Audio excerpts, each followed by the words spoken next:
What's happening with y'all? What's happening with y'all? What's happening, man? How y'all doing today? All my mods in the building. How y'all doing, man? Uh, I'm not feeling it today. I am not feeling it tonight. I'm gonna keep all that clean with you. Keep all that right with y'all. I feel like just going to sleep and just calling it a day. But I'm gonna give y'all at least an hour. Yeah, homies. You know what I'm saying?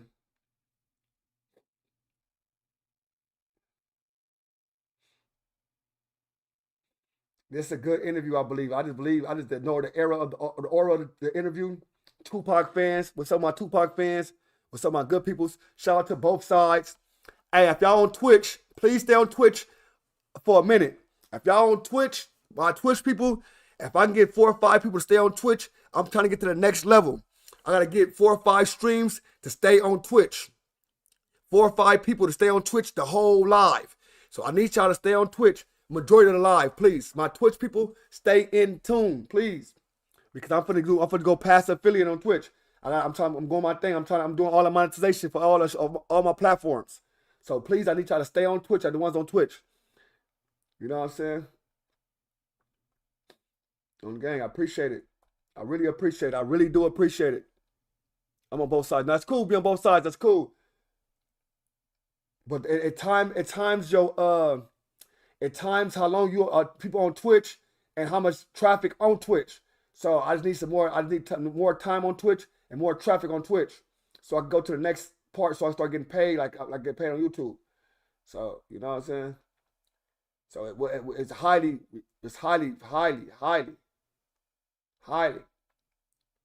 respected if you do that. Highly respected.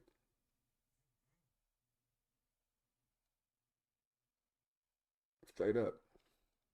Salute to everybody. I got you, dog. For sure, for sure. Scarfy, what's up, my boy? How you feeling? I'm on both sides. You laughing and shit on both sides. I'm on both sides, man. Uh-huh. Y'all gotta hit me. All right. My bad. Damn. I got another number. Hold on, we're back on y'all. We got a couple more minutes, y'all. Couple more minutes. You know what I'm saying? But y'all, everybody, please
Shout out to everybody. Shout out to everybody, man. My bad, y'all, my nigga. You know what I'm saying? I had a little meeting real fast with my bro. You know what I'm saying? Chopping up about all type of shit, man. You know what I'm saying? Salute to everybody in the room. All my Discord people. Highlight, you know what I'm saying? Make sure everybody in here. I just said Discord, but I'm here tripping. How y'all doing, though, man? How y'all doing? Paco, all my Twitch people, stay on Twitch, please. Stay on Twitch the whole time. I need y'all to be on Twitch the whole time. I'm going to give y'all about 2 hours. If y'all can stay on Twitch the whole time, about an hour and a half to 2 hours, I love that. My Twitch family, please stay on Twitch. I'm going to respect that. Listen, bro. I'm going to say this one time. Everybody keep getting in my comments about certain shit. I don't give a fuck. Let me stay there, please. Let me stay there, please. Can't hear you? How you can't hear me, nigga? I'm live. My mic going. On Twitch? You lying, bro.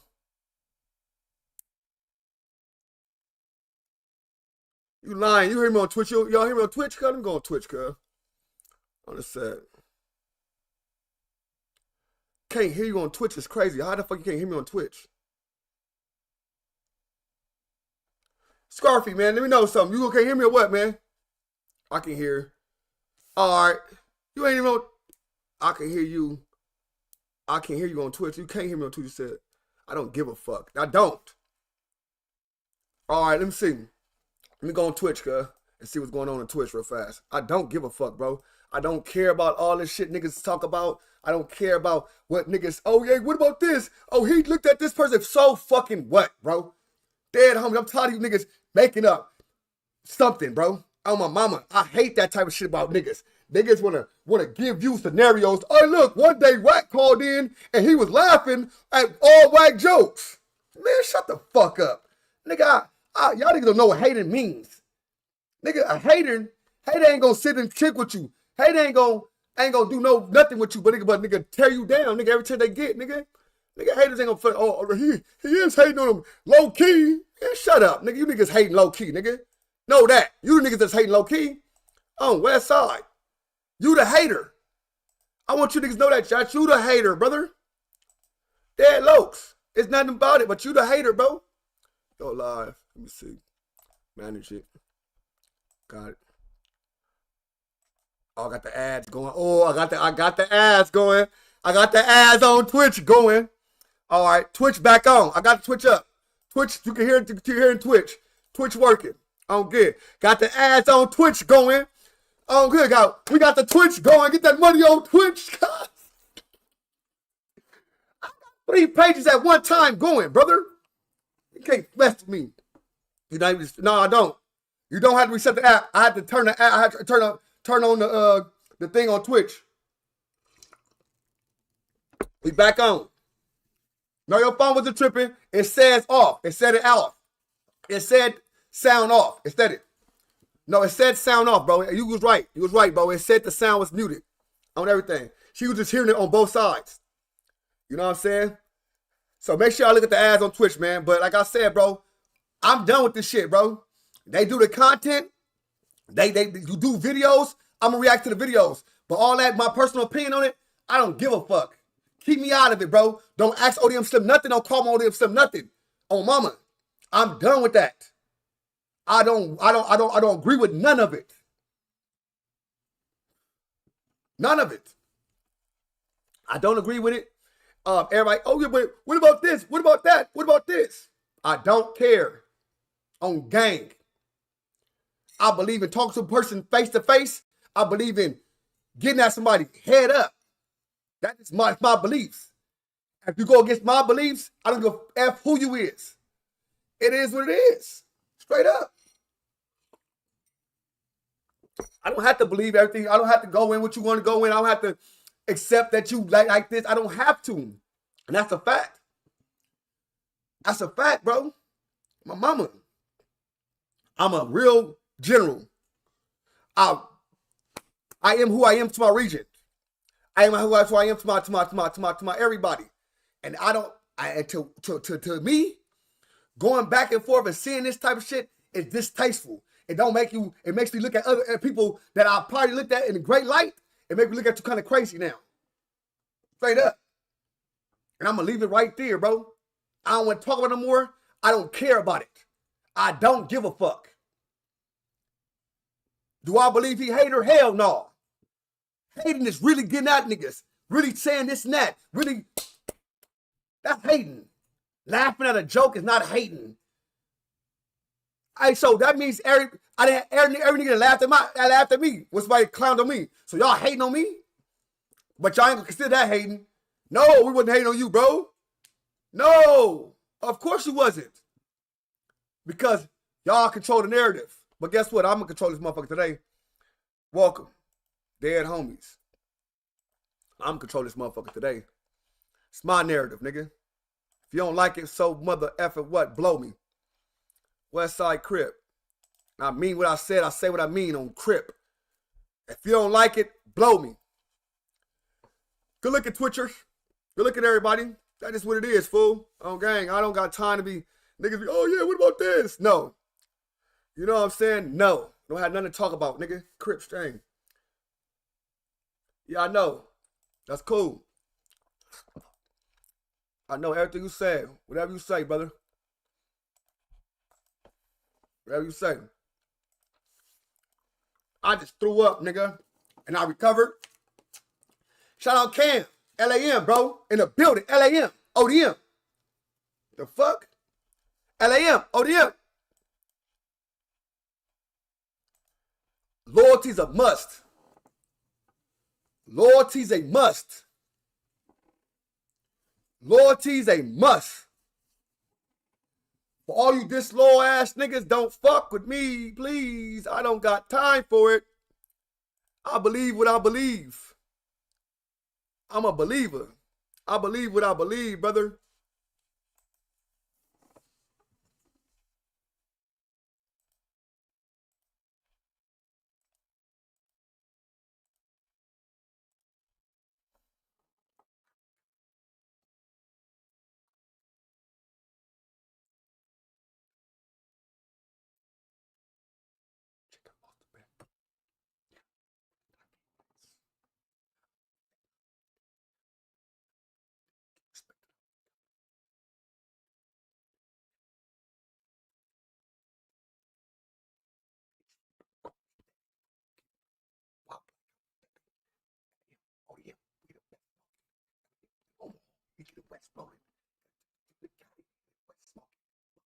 My name in a bed solely. Ain't worry about that. I'm gonna get it gone. Ain't really in debt. I just got you niggas can't say that. I can't flex.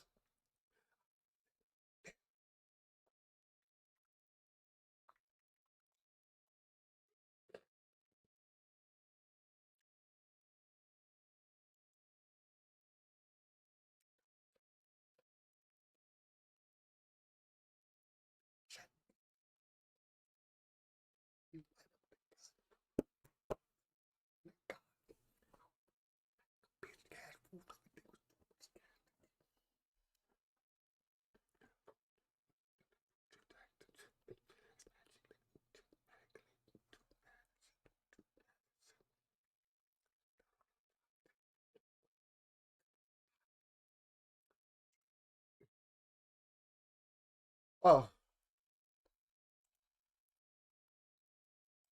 My bad. I need a check. I lost the bet. My bad, bro. A little stressed. Good look at my boys. Thank you for my team, my nigga. My team. You know what I'm saying? They do everything. And guess what? Oh, man. Dead homies, cuz. They don't hate me. Do what? Or hate on me. But I recovered. Recovered. On a dead homie. I need a check. I lost the bet. But I recovered. A little stressed. I can't flex. I'm upset. I'm in debt. I recovered. But one thing you can expect that I recover. I need a check. I lost the bet. A little stressed. I can't flex. I'm upset. I'm in debt. But one thing you can expect that I recover. On your mark, you better get ready. I'm a giant, can't trip over the petty. Life's a bitch, we been going steady. So I keep one eye on a wop like I'm Fetty. LAM, ODM, we the best smoking. Had ODM in Omaha, keep Midwest rolling. Then I took a trip to Cali, in the West smoking. Bum subtweeting my name, in the bed trolling. Ain't worried about that, I'm just gonna get him gone. Ain't really in debt, I just got student loans. Ain't really in debt, don't owe none of the bros. Won't play that, fuck niggas can't say that. I need a check, I lost a bet. A little stressed, I can't flex. I'm upset, I'm in debt. But one thing you can expect that I recover. I need a check, I lost the bet. A little stressed, I can't flex. I'm upset, I'm in debt. But one thing you can expect that I recover. I lost my job, I wanna rob, and you niggas act like bras. You a troll in the chat, you'll get sniped by a mob. Put a hole in his hat, send you right up to God. On my soul, nigga, that's facts, give my right hand to God. Amen. I do not wanna whack a bitch, cash rules everything. It's too much cash to get, how I'ma do that? Move, sit back real quick, gas everything in the booth. I got flatulence, it's magic, I proof it's immaculate. Juke moves, mad and shit, you do average shit. You and that salad bitch, going outside with it. I'm still outside with it, recovering, vibe with it. I need a check, I lost the bet. A little stressed, I can't flex. I'm upset, I'm in debt. But one thing you can expect that I recover. I need a check, I lost the bet. A little stressed, I can't flex. I'm upset, I'm in debt. But one thing you can expect that I recover. One thing you can expect, I recover. Get the mics up, y'all. Get the mics up, bro. You know what I'm saying? Get the mics up, bro. Oh, Young Ant dropped another video. I'll do that tomorrow. You know what I'm saying? They keep dropping videos. I'm going to do it tomorrow. Give me something to react to. I couldn't react today because it threw me off today on gang. I ain't going to lie to y'all. Shit threw me off today, bro.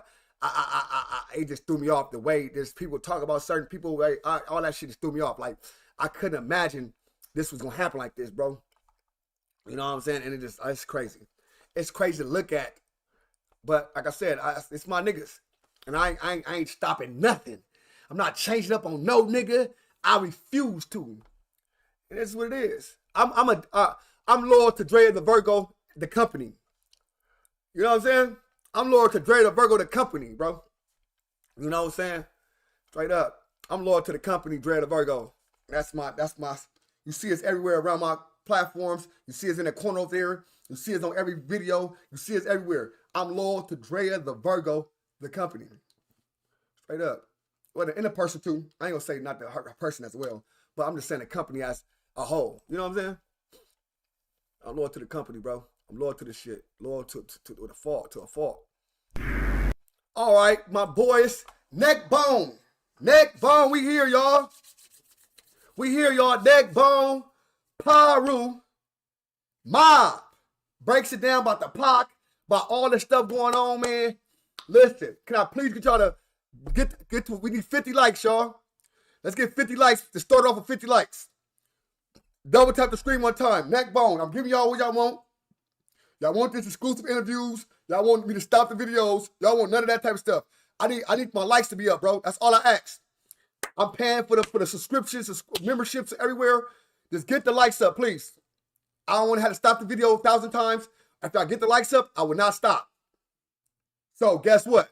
Get the likes up. We're going to start at 50. We have 16 right now. We starting at 50. Let's start at 50, y'all. Double tap the screen. Double tap the screen right now. We starting at 50. We got 16. We start at 50. You know what I'm saying? 34 people need to come on, double tap the screen, get them likes up. We start at 50. You know what I'm saying? Y'all want everything with y'all way, but not the highway. I ain't know what you said, bro. No more empty promises. June 24th, 21. King of the Nugget, 1 million people strong. That's what's up. Salute. Can't like more than once. No, for sure. I got you, big dog. And that's why I messaged you. If you already liked the video, go ahead. I'm finna get it going. We got 20. We need 30 more people. Come on. 30 more people. Let's go. Double tap the screen or hit that 3-prong in the corner. Bam. Let me do it myself. I gotta do it myself. Oh, there we go. Hit that 3-prong in the corner and run it up. Get the mics up. Salute, bro. Salute to you, bro. On everything. Cut from a different cloth, man. I like that, man. I like that, bro. Because that's how I be feeling sometimes, bro. I'm just cut from a different fucking cloth, bro. Straight up. Sometimes people like, I'm cut from a different goddamn cloth, bro. Straight up. Come on, y'all. Come on, get the mics up, y'all. Damn. All right, we got. Oh, my bad. I'm tripping. Oh, my bad. I was talking shit, but I see y'all going up. It's going up. Going up. So for sure, man. I appreciate everybody, man. I am Dex TV. What's the deal? You know what I'm saying? Salute to everybody, bro. I'm Mama. What cities and states y'all coming from, bro? Let me know what cities y'all coming from. What state y'all coming from? I'm from South Central Los Angeles, bro. You know what I'm saying? By way of Washington, Spokane. Well, I'm from South, yeah. I'm said. Wait. 109th in here. 109th in here. Yeah, no, for sure. It's more than that because let's get the mics up. Straight up, let's go. We need what, 18 more? 18 more likes. Appreciate the sub. Straight up, appreciate the sub. It's highly appreciated on everything. Let's get it. North Carolina City, you already know. Straight up. Kansas City in the building. That's up to Miami. What's happening? Sheesh. Shout out Miami. Yeah, what's happening? God Sam, appreciate the subscribe, man. On everything. You know what I'm saying? Salute to y'all, man, for sure. Tennessee, baby. Nigga, what the Tennessee?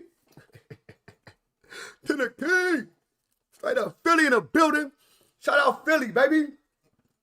I'm Philly, the blue collar hustlers. For sure. DC, baby.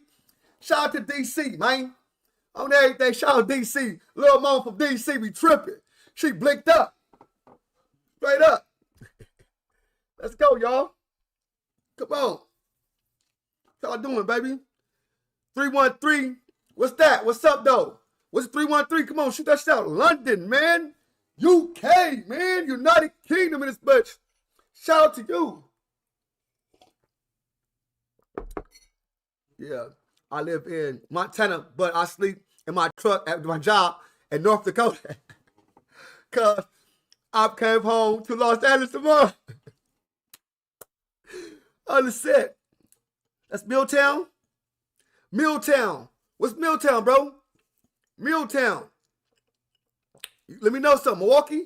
Let me know something. I don't be knowing. You know what I'm saying? It sound like it. We going to, for sure. Detroit. Oh, shout out to D. My bad. Shout out to the D, man. Detroit in the building, man. Shout out to the D, man. I got you. Motor City, man. I got you, bro. Shout out to the motor. Rah. Fuck a nigga mean, nigga. Shout out to the motor. Rah. Nigga on game. I fuck with that. I know from here on out. On mama, this Detroit. We need 14 more likes, Milwaukee, for sure. I kind of figured Milwaukee, for sure. You know what I'm saying? Shout out Milwaukee. Dead homies, bro. Real talk. Rah. I be doing some damn crazy. Y'all really crazy. Shout out Milltown for sure, man. On gang, man. Salute to y'all, man. We need 14 more people, man, to double tap the screen. If y'all got Androids and this and that, it's a 3-prong in the corner. Hit that 3-prong in the corner, man, and it's the like button right there, man. Straight up. Hit that 3-prong in the corner, man. You know what I'm saying? I don't ask for too much. I'm asking for 50 fucking start. 50 likes. 13 more people to like the video so we can get the cracking. Damn. That's all I'm asking, bro. Niggas want to do shit for free. Don't want to pay for shit. Want me to play the shit all the way out for them. Want me to do everything for their ass, but don't want to get the fucking likes up. God damn, bro. Shit. Straight up. Ask for 13 goddamn likes. Y'all niggas up here like y'all finna die to like the video. True. Hold on. Let me stop talking. They coming. We need 9 more. We need 9 more. We gone. 9 more likes. We out of here. Let's get the 50. We gone. You gonna be in the land for the holiday? Yes, sir. No, I don't know. Let me stop lying. I'm trying to see right now. I think I am gonna go to the land for the holiday. I'm probably finna get ready to go to LA soon. Straight up. So yeah, I'm probably going to LA soon. I ain't gonna lie to you. I gotta get out of here. I gotta get to LA soon. It's for sure. I gotta be out there. Man. There's different stuff out there for me. I gotta tap in right quick tomorrow. I know exactly I'm leaving tomorrow. I know when I'm leaving. I'm leaving before Christmas, after Christmas. I know tomorrow. Straight up.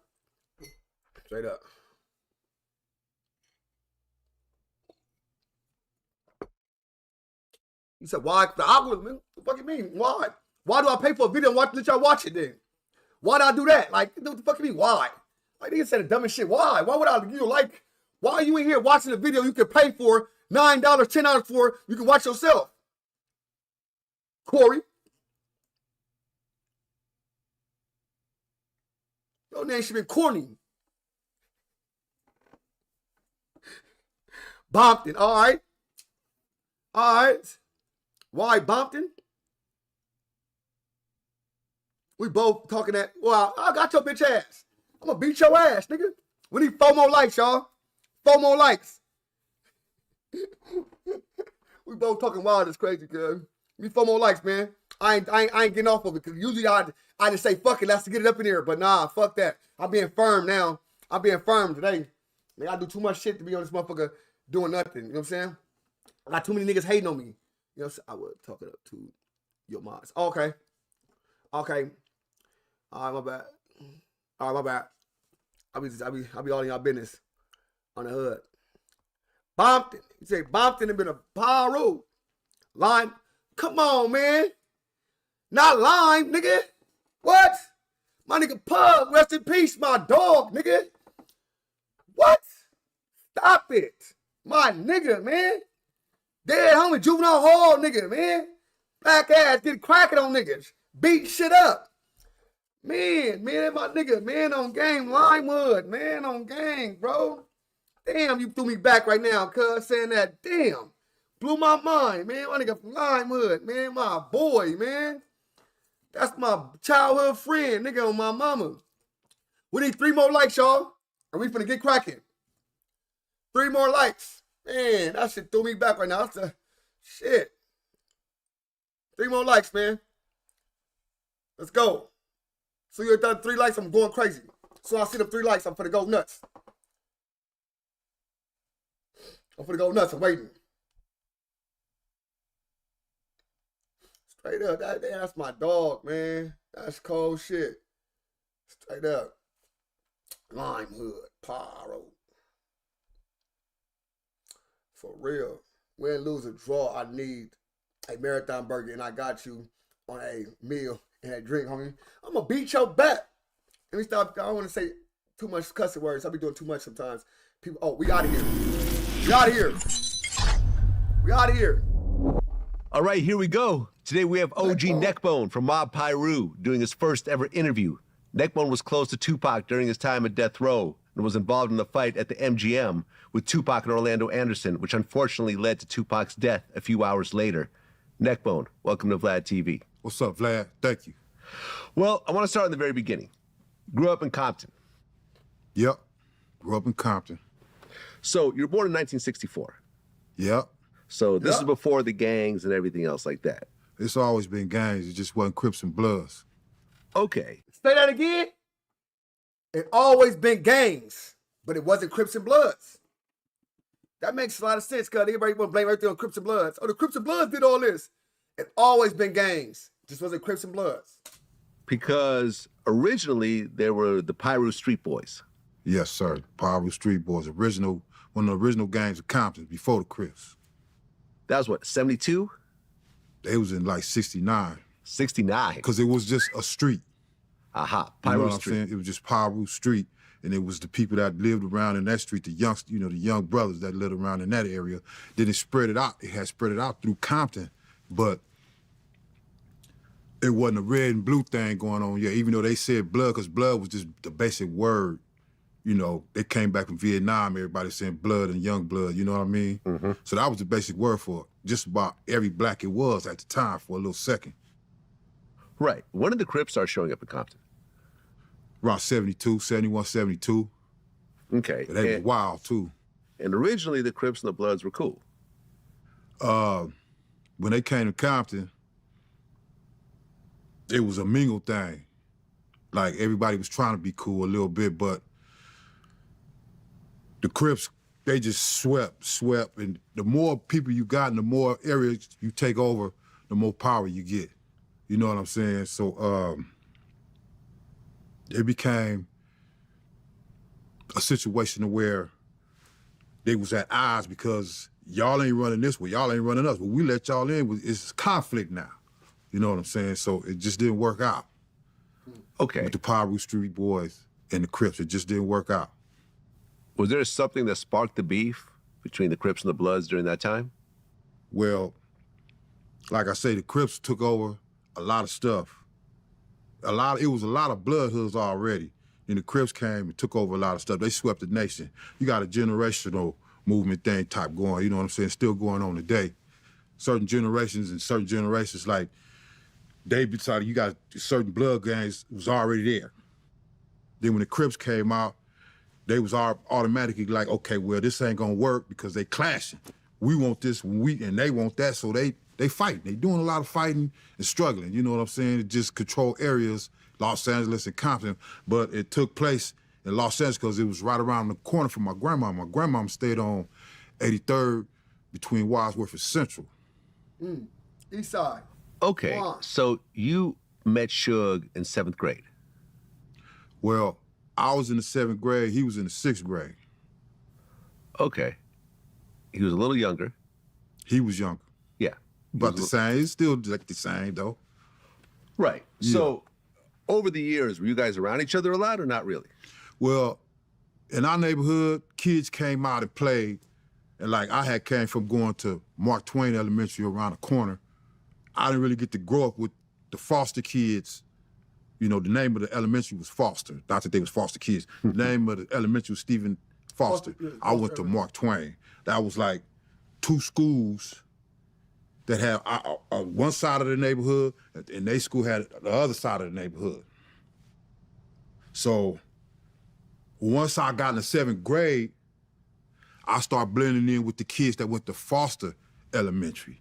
Because I was going up there playing around, you know, after school. Then I went to Whaley with all them kids that came from Foster Elementary, and some came from Little Roosevelt Elementary. So that's how I got familiar, and we would be up at Foster playing, having fun. We'd be at the park swimming, kids running around the neighborhood, because now I'm on this side of the neighborhood where Suge and them grew up at. It's all one neighborhood. Hey, no, he looked strong as a motherfucker alive. When I seen him, I said, I gotta get this interview out the way, bro. I gotta see this.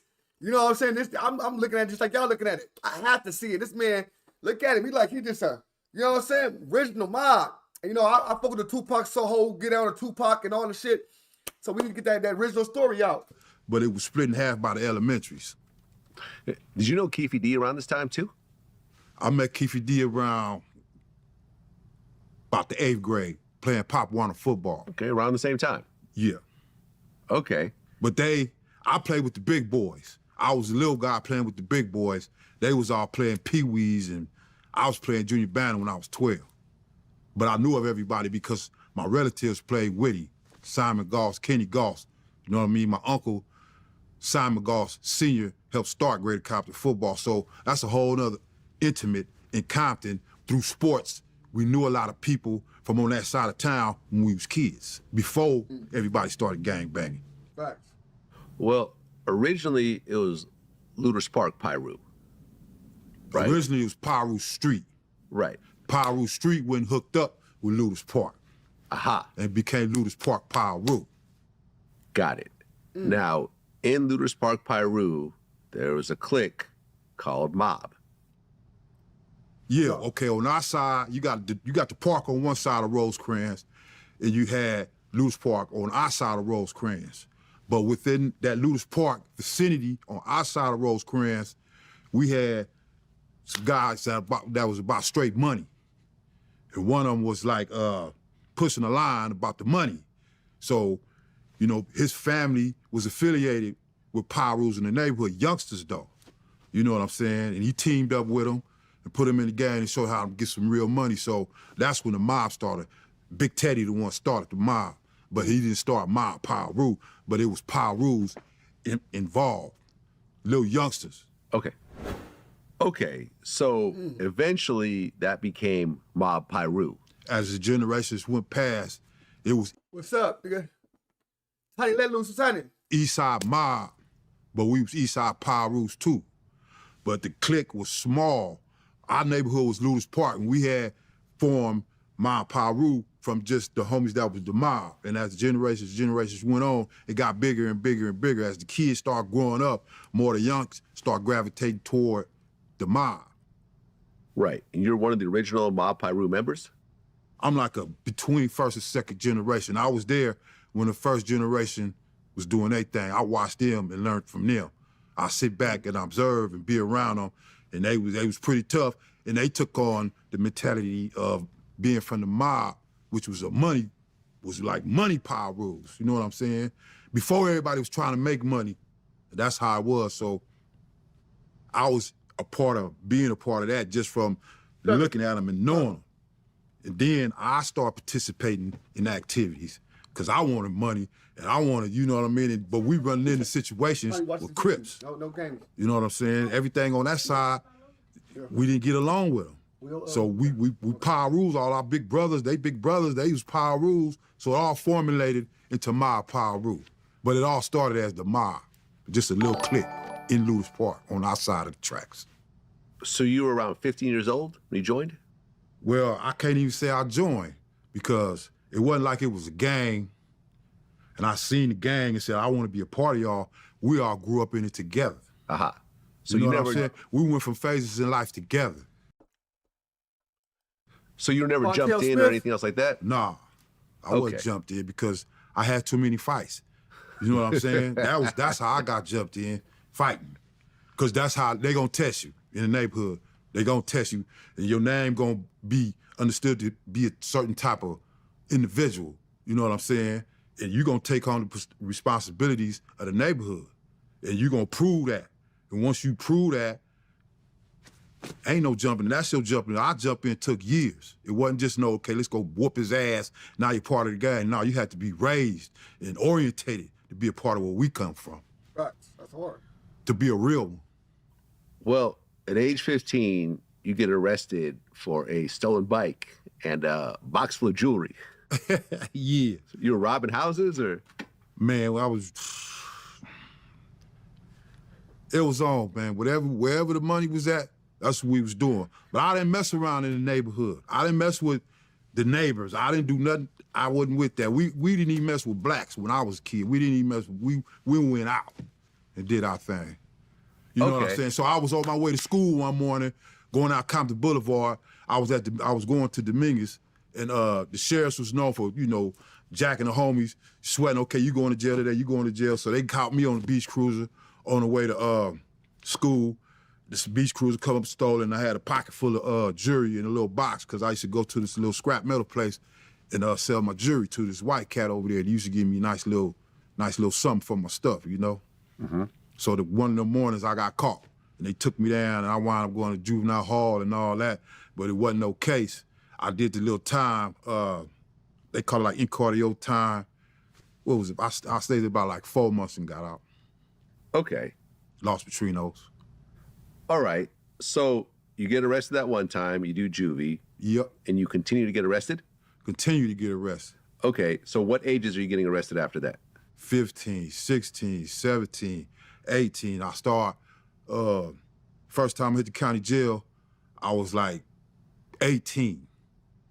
Okay. And these arrests are for what? I caught a little robbery case out in Torrance. I was in a boys' home.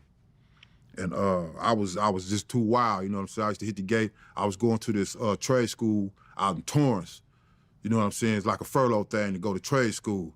I played sports up in there.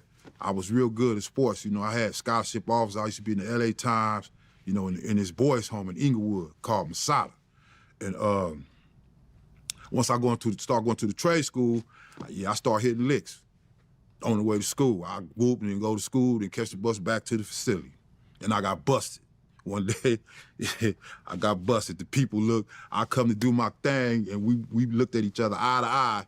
And I tried to hit the gate and get away, and plain clothes pulled up on me and jumped out with their pistols, get on the ground. Okay. Then after that, I caught the robbery in Beverly Hills. Okay. Like about 6 months later. You know, I was out there, man, you know what I mean? Had a 6'5" Chevy, young, wild, gang banging, on one. You know what I'm saying? I always left up out the neighborhood. I didn't mess with the neighborhood. And so, yeah, I got caught. I got in a high-speed chase out there and ran into a dead end with like 5 sheriff cars behind me. You know what I'm saying? I got my homeboy with me. You know, he older than me. And Oh my God, Scarfy. You were doing the OJ. You were doing the OJ through LA. Man, and ran into a 5 cars dead behind end. you. And ran into a dead end. Chips for your holidays. You know what I'm saying? For sure, shop and smoke something. Shout out Scarfy with the dubbers. You know what I'm saying? And we ain't had no choice but to get out. We had 4 or 5 cars on us. But I had everything stashed. I had the money stash, I had the jury stash, and I had the pistol stash. And the dude that was with me told them. Police came to my car. They put us in separate cars. And the police came and told me, if you don't tell us where the shit at, because they already had the victim was in the back seat of the car.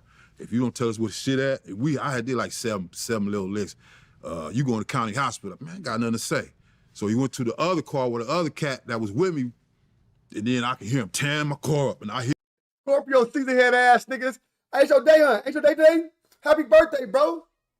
Your day today or tomorrow. It was yesterday, huh? It was one of these days. the gun hit the street. He Happy came birthday, back bro. and stood me up like in my seat, handcuffed behind my back, trying to knock me out, but he couldn't. He was hot. He had his gloves on and everything. He bah. And I was just taking them shots. You know what I'm saying? They took me down, and my crime, he wound up turning state evidence on me. And then I went to the pen. I had some robberies in Long Beach, and I had that in Beverly Hills. And I took the deal for 5 and went to the pen.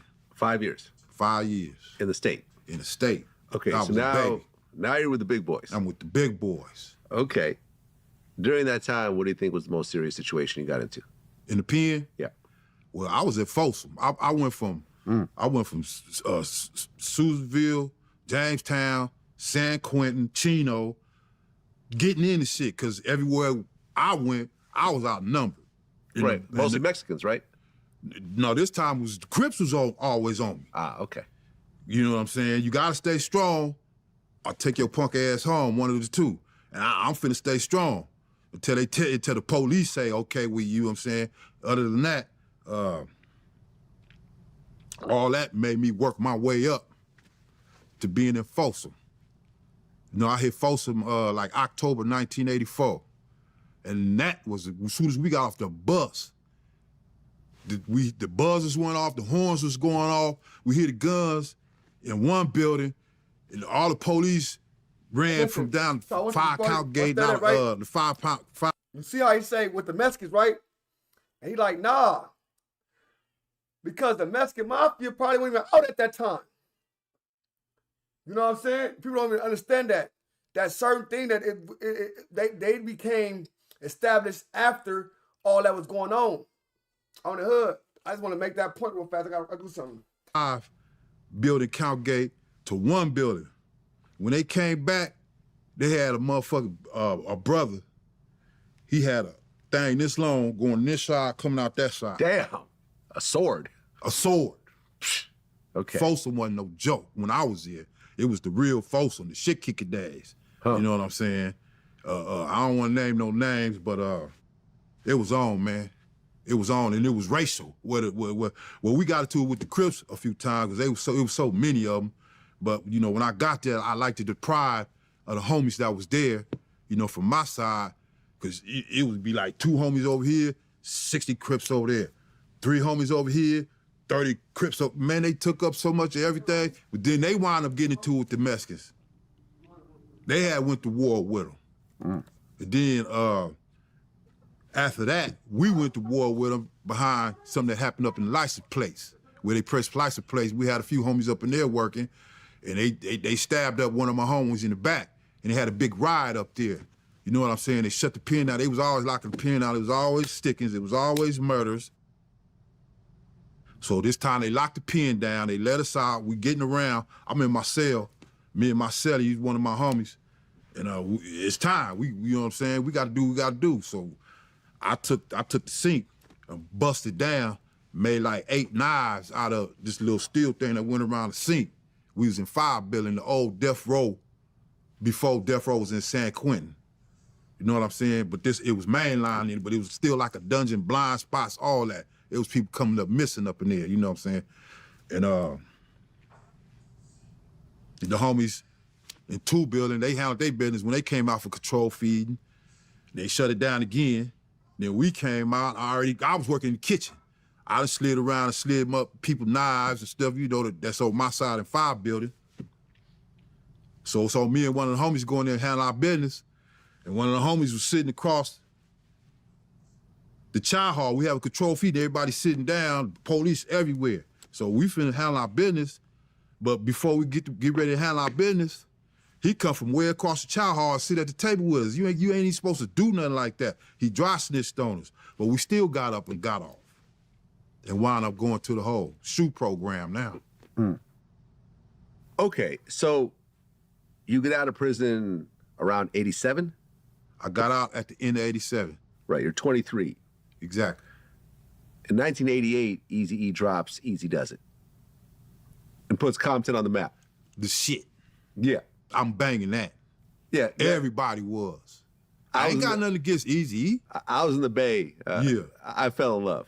I fell in love with that NWA. the whole NWA movement. At that point, I was all in. Man, they used to come to do those with nothing but power rules and get love. Yeah? Yeah. Yeah, because... That's where they started at. Eazy was a Kelly Park Crip, right? Yeah. Right, but he wasn't really actively banging like that. Yeah, but he was from over there. Everybody knew him. Yeah. Because, see, at Kelly Park, the homies played Little League Baseball up there. Did you know him personally? Easy? No, I didn't know him personally. I seen him around and stuff like that. But see, back in them days, it was just a lot of blacks everywhere. Kids, teenagers. It ain't like now. You know what I'm saying? So, you know, you would run into somebody and don't even know them and been around them for years because it just be so many different people. You know what I mean? Right. I mean, he drops Easy Does It. NWA comes out. Fuck the Police comes out. Man. And Compton gets put on the map. And we banging that. Right. Ferociously. Everybody. Every trunk you heard was rattling that. Right. And then Dr. Dre leaves NWA. NWA breaks up. Death Row gets formed. In 1992, The Chronic comes out. Now, did you know Suge at that point again? Or did you guys lose touch? Well, over the years from being a kid through high school, we always seen Suge. She used to come through, what's up, homie? Suge went to Linwood High. But he still was a homie. He still was a friend. Everybody knew him. We've been knowing him since we was kids. You can't just say, didn't nobody know Suge? Not yet, we knew him.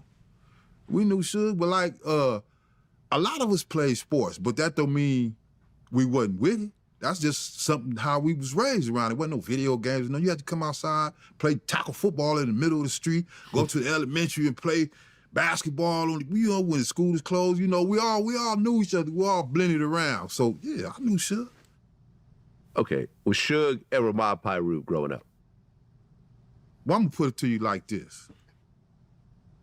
Hey, listen, you know it's a problem. Listen, when Suge ever mob was growing up, listen, let me put it like this, bro. Look, he might not have been mob when growing up, but he was Piru. When you got a correct, straight answer for something, it's a problem. Our neighborhood, we ain't necessarily put tags on each other like that. We all, if everybody been knowing Suge all their life, so he one of the homies. So we ain't got to sit there and say he my Piru. That's Suge. And just like any other of the homies that everybody knew, you know what I'm saying? That's one of the homies. So it's kind of different than just putting my Piru, even though everybody was claiming Piru and they was from the mob in the neighborhood and all that at that time, but he was going to Linwood, so he never really got to blend with us like that. But I'm quite sure Linwood House full of Crips, so I know he was up there getting into it, because they'll just be like, where you live at? I live right there. Oh, you from Piru, so we on you. You know, what school did you go to? They used to be on me when I was a kid. I go to Whaley, play basketball at Ludus Park, you know what I'm saying? When we played for Whaley, we would go to Whaley and Vanguard was blood schools, then Davis was half and half like a little bit. But every time we went to go play at other schools, we had to get down because we went to Whaley. And Whaley was a Piru school. You know what I'm saying? So it's just different. It's just different. But gangbanging, it was going on ever since I was a baby. Well, 92, Death Row drops The Chronic. It's huge. Exactly. Then in 93, Doggy Style comes out. Exactly. huge as well. Yeah. So now at that point, Death Row has 2 giant releases under his belt. Yeah. And everyone's going crazy. Yeah. Now, you yourself are still in the streets. No, well, I was there when the Chronic was going on. You were around? Yeah, I was there. I was working with Death Row when the Chronic was so you were out. already working with I Death went Row on at the this Chronic point. tour and everything, yeah. Okay. When so they was recording, Doggy Style was right there. So how did you get brought into Death Row during that time, during the Chronic time? I got into a fight with the Compton police, a big fight with the Compton police. Okay. That's And when you got so, arrested by Reggie? Buntry, I used to see Buntry all the time. Okay. That's Mob I was still in the street. That's Mob James' brother. Exactly. I was still in the street when I used to run into Bunchy. Neckbone, come fuck with us. Woo, woo. Man, shit, I'm in the street. I'm hustling. I'm gangbanging. I'm still around here all the time, getting into whatever got to be getting into. You know what I'm saying? A bunch of kind of was going out there, you know. So, What's cracking, y'all? What's cracking, my boy? My bad. My bad. You know what I'm saying? Salute to everybody in the room. My bad, y'all. Get them mics up. I'm up ordering stuff for my daughter right now. We ordering pieces and shit. You know what I'm saying? There was no other place to be but South Central in the 80s. LA and LBC were Julie. Hold on. It said LBC were the spots. No, for sure. We support everyone else. Let's support our own community. For sure, man. That's what I'm talking about, bro. Support niggas, man. That's what I'm talking about, bro. 300 likes. Get the mics up, man. Let's get to 100. There's 300 people here. Let's get to 100 likes. We need 21. We need 19 people to like the video, man. Okay. I ain't trying to keep stopping it. I'm doing stuff in the background, all this stuff, man, but let's get the likes up. I get in the big fight with the Compton police. Bunchy, you know, word hit all over. And Bunchy used to come over to my house. Me and Bunchy was cool at the time. You know, he was going through a little something with Suge, whatever it was. They were the money, you know what I'm saying? So he wound up getting that Suge about the situation with me. Because, you know, I told you at the time, 2 Compton police had got killed. So the Compton police was on one. Bad. You know what I'm saying? And so they had came through looking for somebody else. I was staying in Lewis Park Hood on San Vicente in the duplexes. I'm grinding and everything, you know, but I go down and hang with the homies sometime. Them the homies, you know what I'm saying? I ain't got nothing against nobody. My daughter's mom stayed right there on Holly and Bells. So anyway, the big fight go down and all this and all that. And then, you know, once I got out of jail, Bunchy got at him and Bunchy was like, come out here. I was like, cool, I'm cool on these streets. He's like, I told you, Neckbone, you need to be out here with us. And whoop, whoop, whoop. Suge bailed me out. Aha. Okay. You get bailed out by Suge. Exactly. And now you're hanging out with everyone in the studio? Everybody. See, me, Suge, it used to be me, Suge, and Bunchy going everywhere. All the rest of the homies were still locked up and all this. Bro said had, I don't know, that should sound crazy. Had that, right? It says, I was in Soledad prison in 1992 when Death Row first started. Then he paroled and went to work for Death Row.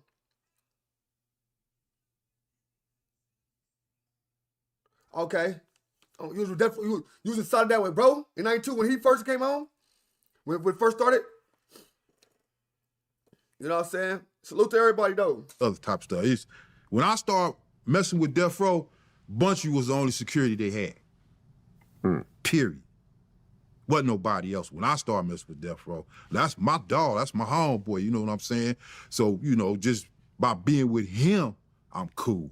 But I know Suge know me, but now we really get to know each other. So we clicked, us 3 clicked. You know what I'm saying? And Suge like to party, go here, go there all the time. You know, we wear red everywhere we go, so we should go in the clubs and get into it all the time. Stuff like that. And then we start going out with the artists, doing shows and this and that, you know what I'm saying? And like you could be 1,000 people in there and it might be 20 motherfuckers talking crazy that ain't feeling us. But everybody else is loving us, you know what I'm saying? So them be the ones that always start, it's always a small number starting shit. And that's where we came in at. Me and Bunchy, you had to put the muscle down, you know what I'm saying, and do this and do that, you know, so they could be safe. And that's how I got in. Then, you know, once the checks start rolling, once I guess the Roy, whatever, once that money start coming in, because Suge used to always, don't worry about it. He give me a little change, you know what I'm saying? I got you, Neckbone, don't worry. Bunch would be like, don't worry about it, Neckbone, it's gonna be good in a minute. And it started being good. We start getting payroll checks, then it start being good. Don't worry about it, but don't worry about neck. Don't worry about the neck. The reason they call him Neckbone, because Neckbone got no neck. Neckbone like this. My nigga, Neckbone. Big bro. Chronic tour Shout came, time for the Neckbone. Chronic tour, and a lot of homies was coming home, and Suge was grabbing. Wax Pop. Suge gave a whole bunch of people money, just money, here, homie, passing out checks. And then snatched them all and put them on the Chronic tour security, so now we like 8, 9 deep. Wasn't there a situation where some of the guys around you felt like Suge owed them money and they were going to kidnap Suge? Sometimes motherfuckers just be talking. Come on. You know what I'm talking about, though, Yeah, right? Okay. yeah. Come on. Right. When people was getting mad and people was getting upset, but me, myself,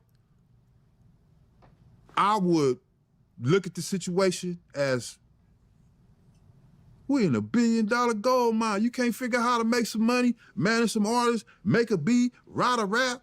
I'm not finna do no shit like that. That's got to bite the hand and feed me. This man has showed me a whole nother life, man. Now I want to kidnap him.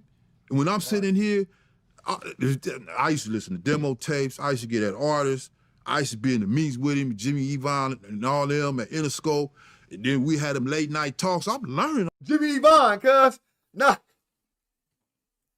Jimmy Yvonne, cuz. I'm trying to get in and figure out what's going on. You know what I'm saying? So nah. Interscope. But yeah, you know, they was mumbling, but wasn't nobody Jimmy finna do that. Well, from what I understand, though, I think Reggie saying. Wright Sr. approached Suge and told him of the kidnap plot. And at that point, Headbone. that's Fuck when you. Reggie Wright Jr. was brought in. Well, I don't know about what Reggie Wright told Suge. I don't know about all that. But I'm dead. And you grew Right, up. the whole- you grew up with Reggie Wright Jr. yeah. I've been knowing that's Junie. I've Right. been knowing him since he was a little youngster. Yeah, Exactly. And we was cool when he was a kid. That's crazy. But anyway, He said, "What's up?" By the way. tell him I said what's happening. You know, I ain't tripping on that now. But look, Reggie and them. You already said I ain't tripping on that no more. What you was tripping on, Neckbone? He said I ain't tripping on that no more, cuz. What you was tripping on, Neckbone, to sit with Buntry? You know what I'm saying? Jimmy Vaughn, cuz. Hey, get them mics up, y'all. Get them mics up.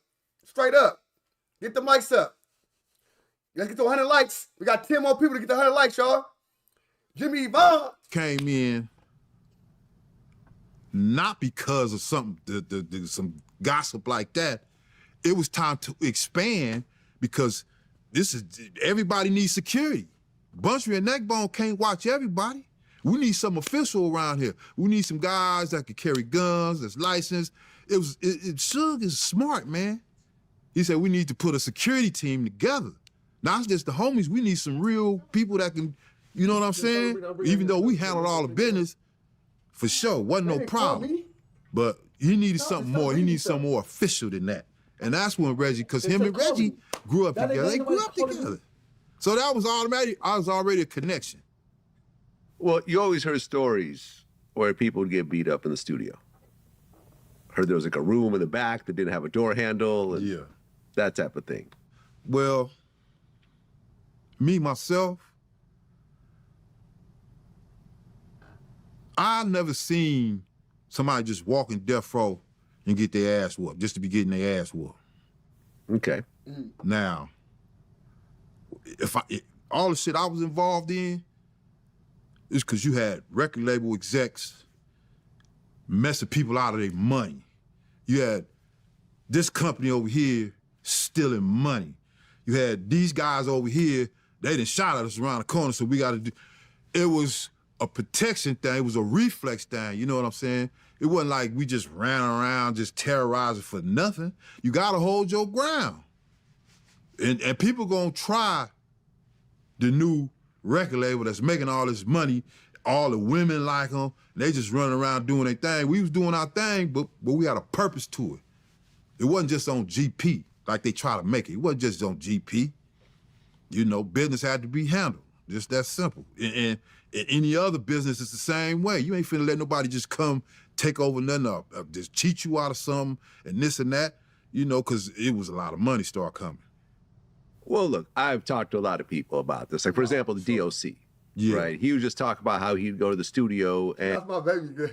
No, so me and my baby, we sleep, we here together, you know what I'm saying? We the only two here type shit. So it's me and my baby. And I got other phones and stuff, and people be trying to like contact me on other phone and stuff, and she be like, somebody calling you. Ain't nobody calling me, bro, on the game. That's my old phone and shit. So she get old text messages and old things and like that. So she just do that. That's my baby, man. It's my baby. And he was with Dre, but you had Suge and all the Bloods over here, then you had Snoop and all the Crips over here, and he's just in this uncomfortable kind of situation in the middle, trying to do his job, but there's a lot going on in the process. We all, in the beginning, we all kicked it together. Yeah? We all kicked it together. We was all one family. I don't know what they talking about. Okay. But now, it done been situations, the situation that he got into, he was in the wrong. He jumped in the limo drunk. DOC? Yeah, and driving, I wasn't there, and driving crazy and jeopardizing the homies' lives and all that. Oh, and what, he got jumped over that? No, he didn't get jumped. He just you know, the boy did what he had to do. All he had to do was fight back. He didn't get jumped. Okay. He could have, you know what I'm saying? All you had to do is fight back, DOC. You didn't get jumped. All you do is scroll back, brother. Put them. That's all you had to do, DOC. DOC got his ass whooped like nothing. Duh. That's a situation, man. That's like somebody jumping in your car drunk while you in the backseat trying to handle some business. Now they going through traffic and almost hitting this telephone poles, cars, and all type of shit. Then pull over and they getting out laughing. What you gonna do? You gonna trip some kind of way. Might not be the same way, but you gonna trip some kind of way, man. Like I said, ain't nobody just was running around there on no GP. It was purpose behind it. People's in violation. Did you ever put hands on somebody during that time? Man, yeah, plenty of times. Can you talk about a situation in the studio? Come on. I like being free, Vlad. I don't need nobody knocking on my door. Them motherfuckers that kick my doors in, you know what I'm saying? Okay, And try to put some shit on me, you know. Fair enough, fair enough. But I'm gonna tell you, yeah. I respect this man to the utmost, man. I respect this man, bro. Hey, Vlad, listen. I can't tell you too much shit, bro. They gonna kick in my door, you know what I'm saying? I ain't gonna tell you. They gonna kick in my door to this day.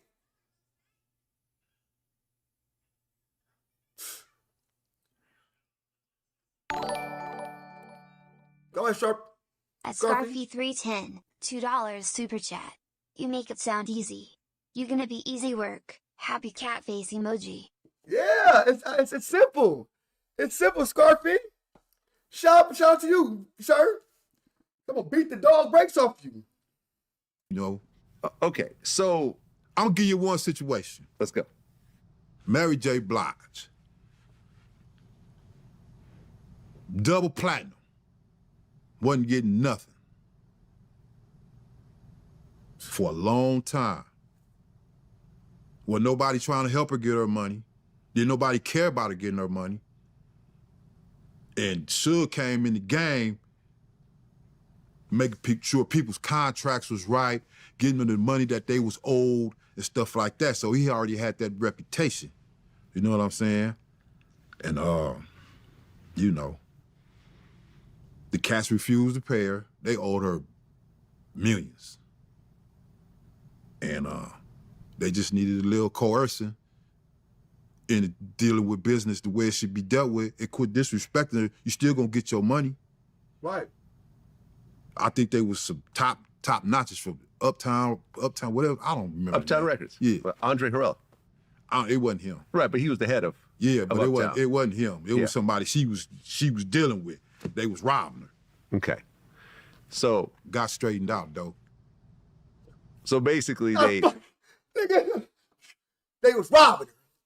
Got straightened out, though. I walked in and handled my business. Got straightened out, though. It was Andre. It was none of them people. But guess what? Yeah. She was good. She got her millions. They signed a new contract right then and there, huh? Basically. Basically. You know. And that's wrong. Double platinum and she can't get no royalties, no nothing?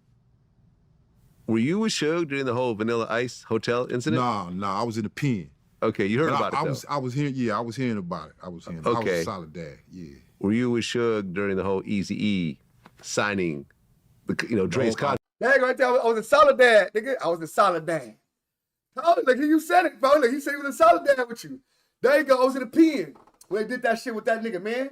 I was a solid dad. I was still in the pen, though. Okay. All right. Just checking. Yep, nah. You heard about that, too? Yeah. How did you hear that went down? Because I heard different versions of it. Well, me too. I heard a lot of versions too, you know what I'm saying? And I don't want to, you know what I mean? All right, now you weren't there. Speculation, I ain't finna do that. Hearsay and all that. You're right. Who knows what happened in that room? Yeah. Okay, so you end up going to prison, though, because you were out on bail this whole time? Doing the chronic and all that, I was out on bail. Right, because then you end up doing 2 years? Yeah, I did 2 years. A little over 2 years, because I had gotten a ride in the dorm in Susanville. I set some shit off in Susanville.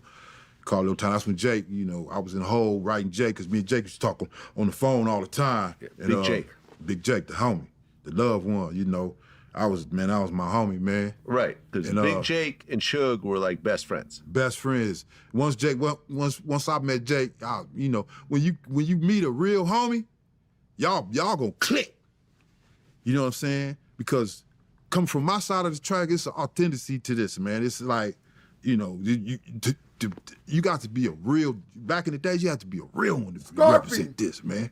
Mm-hmm. And the realness comes out. How you carry yourself, how you talk, how you deal with stuff, your humbleness, your modesty. You know what I'm saying? And he was like that. And he 2 more likes for Hun Dun. Let's get 2 more likes for the Hun Diddy. Let's get a Hun Diddy, y'all. Let's get a Hun Diddy on this motherfucker. Hun Diddy. Come on. Nah, for sure. Listen, this a good one. This a good one. And he keep it respectful. And he not telling too much, but he giving enough. And he not falsifying. A lot of these people come on this motherfucker falsifying. Oh yeah, I did this and that and never did nothing. He ain't putting a 10 on himself. He turning certain things down, and he being real. Respect, blood. Right, but while you're locked up, Suge and Big Jake were in Atlanta. An altercation happened, and Big Jake gets killed in front of Suge. That's the word. Puffy was there. Yeah. And Wolf, who was Puffy's head of security, was allegedly the shooter. Yeah. Wolf is now dead, so we're not telling on anyone or anything else like that. Okay, yeah, I got to be sure of that. Right. Yeah. Wolf. Oh, my God. Wolf is now dead, so we're not telling him nothing. Oh, right. Oh, let me get them tell the story then. Let me tell the story, blood. Oh, Wolf dead.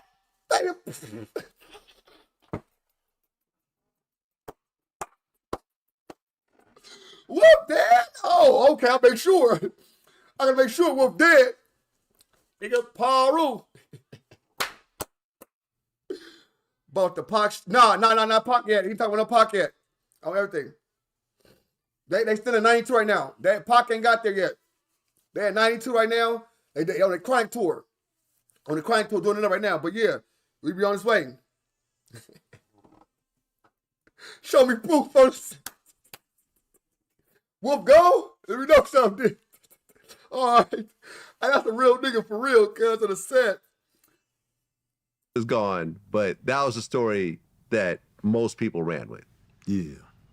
Was that the start of the death row bad boy beef? Basically. I'd have been the Jack the Rapper. We went to Jack the Rapper. Suge got Manager of the Year. And Puffy, I can't remember if Puffy presented him the award or not. But Puffy, Salute for Puffy the was gifts, campaigning man. for shit. Listen, oh my God, this is grateful, man. Shout out to all the people that you got gifted, man. Oh, my mama, man. Shout out to all the gifted, man. My mama, man. Gifting prize in this bitch, man. I can't even see the whole name. Real one, man, for sure. Membership to the, man, should shout gifted. On game. Let me go. Oh, my mama, bro. Appreciate the love. All my members was happening. Salute y'all. Everybody that's a member on this page, y'all keep up with the membership, man. People don't gift y'all to keep playing with it. People gift y'all to get y'all started, man. Salute, man. Calm down, Pat. I see you getting the member, man. Good looking. You know what I'm saying? Who else that is? Reg Dog. What's happening, man? Lady AD, man. Mob. It says Mob Mac 10. What's happening, Mob? You know what I'm saying? Salute to all them people. I don't know who exactly gift them, though. I couldn't see the gifter.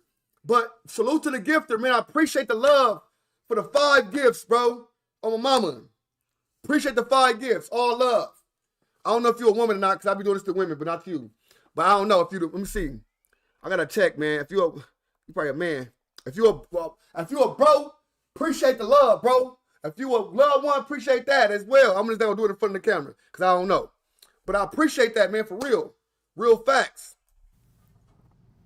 When he Go had ahead, big bro. Craig Mack, Okay. he had just introduced Biggie. But he was, and I tripped on that. You know what I'm saying? Cheaty, But great.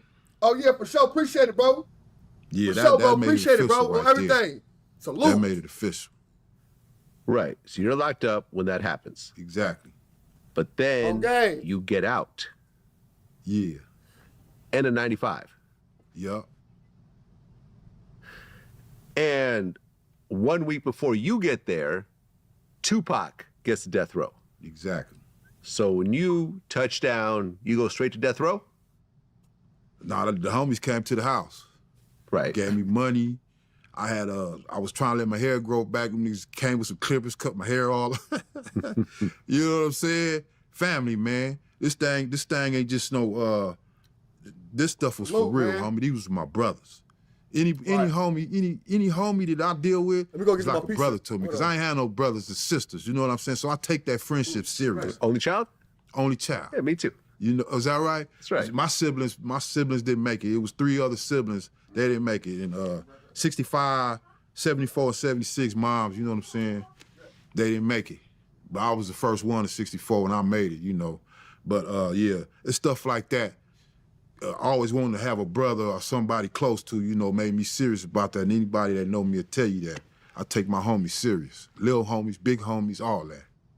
Okay, so you get to death row, and you remember meeting Tupac for the first time?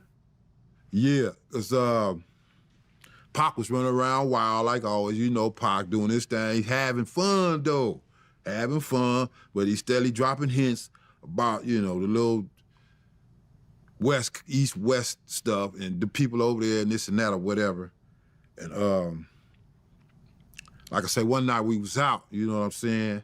And it was this homeless lady in front of the club, and she was, you know, she needed some time, you know, she asked for change. So we always giving her money, talking to her, trying to, you know, you want to go get something to eat and all this and all that. But we still mingling and moving around. So the Crips came up to her, and they was talking around and was around. Next thing you know, I seen her getting hit.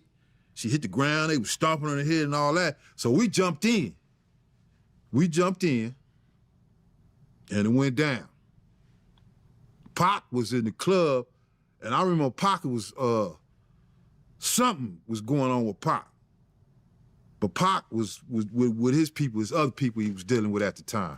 I don't know if that was thug life or what. You know what I'm saying? So word started circling around that Pac put the thing down, but at the same time, he didn't.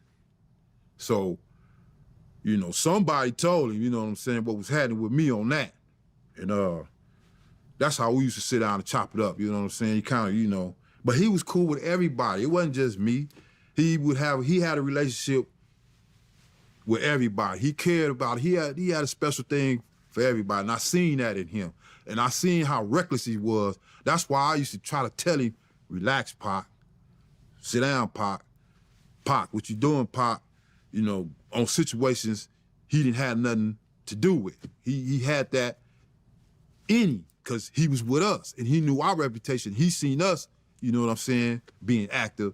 And I don't know, I guess he just felt like he needed to be a part of it. But nobody never, ever told Pac, come on, let's go. What was Pac's relationship with Suge? Him and Pac was tight. Yeah. Him and Pac was tight. We used to be out in the streets every night. Every night.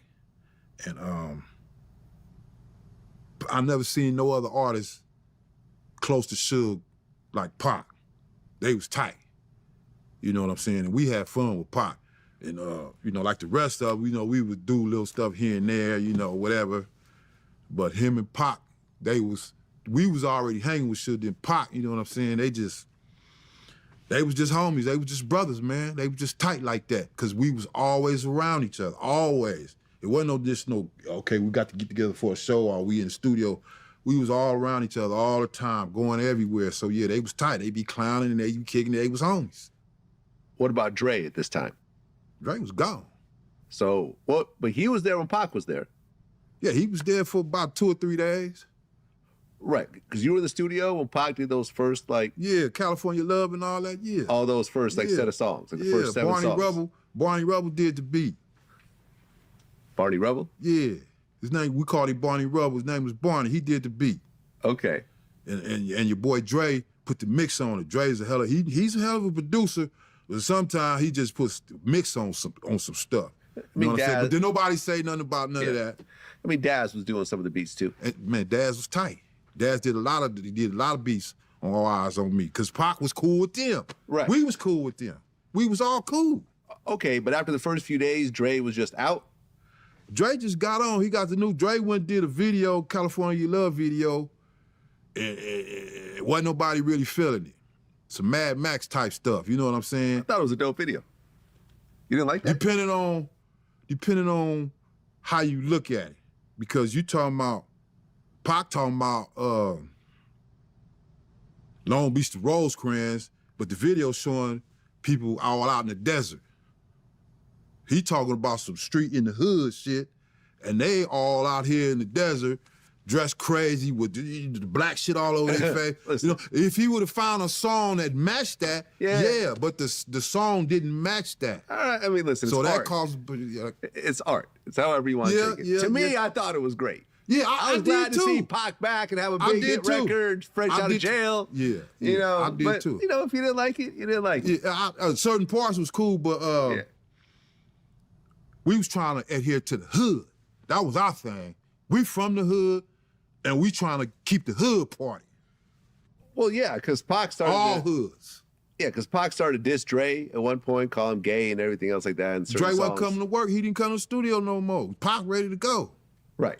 That's how he started messing with Daz. And then the other boy started coming. I can't remember his name. DJ Quick? Quick was around, but Quick the one start doing the mixing. Okay, yeah. But Dre was the master mixer. Now shout out Quick, shout out all my people, shout out Tupac, man. Tupac was already in LA though. We gotta forget that.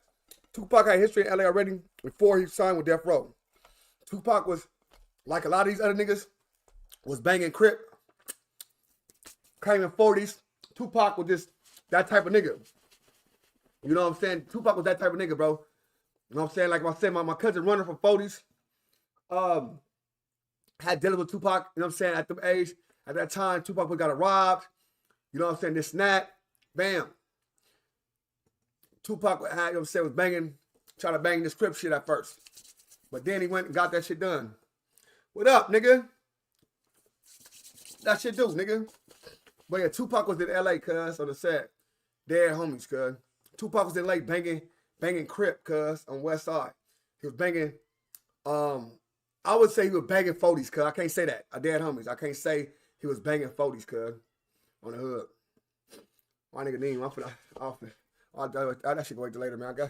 You involved in all that shit, nigga. Dead homies. First, nigga that supposed to get involved in. Let me tell you this before you right here, Ning. Right here, where you in here. The nigga that don't supposed to get involved in a lot of shit, you involved in a lot of shit. I don't want to put it like that. That's all I'm gonna say it. But nigga that don't get involved in a lot of shit, you involved in a lot of shit, Ning. Quick has to take up slack for him, and he put a couple of beats on there. But Johnny J.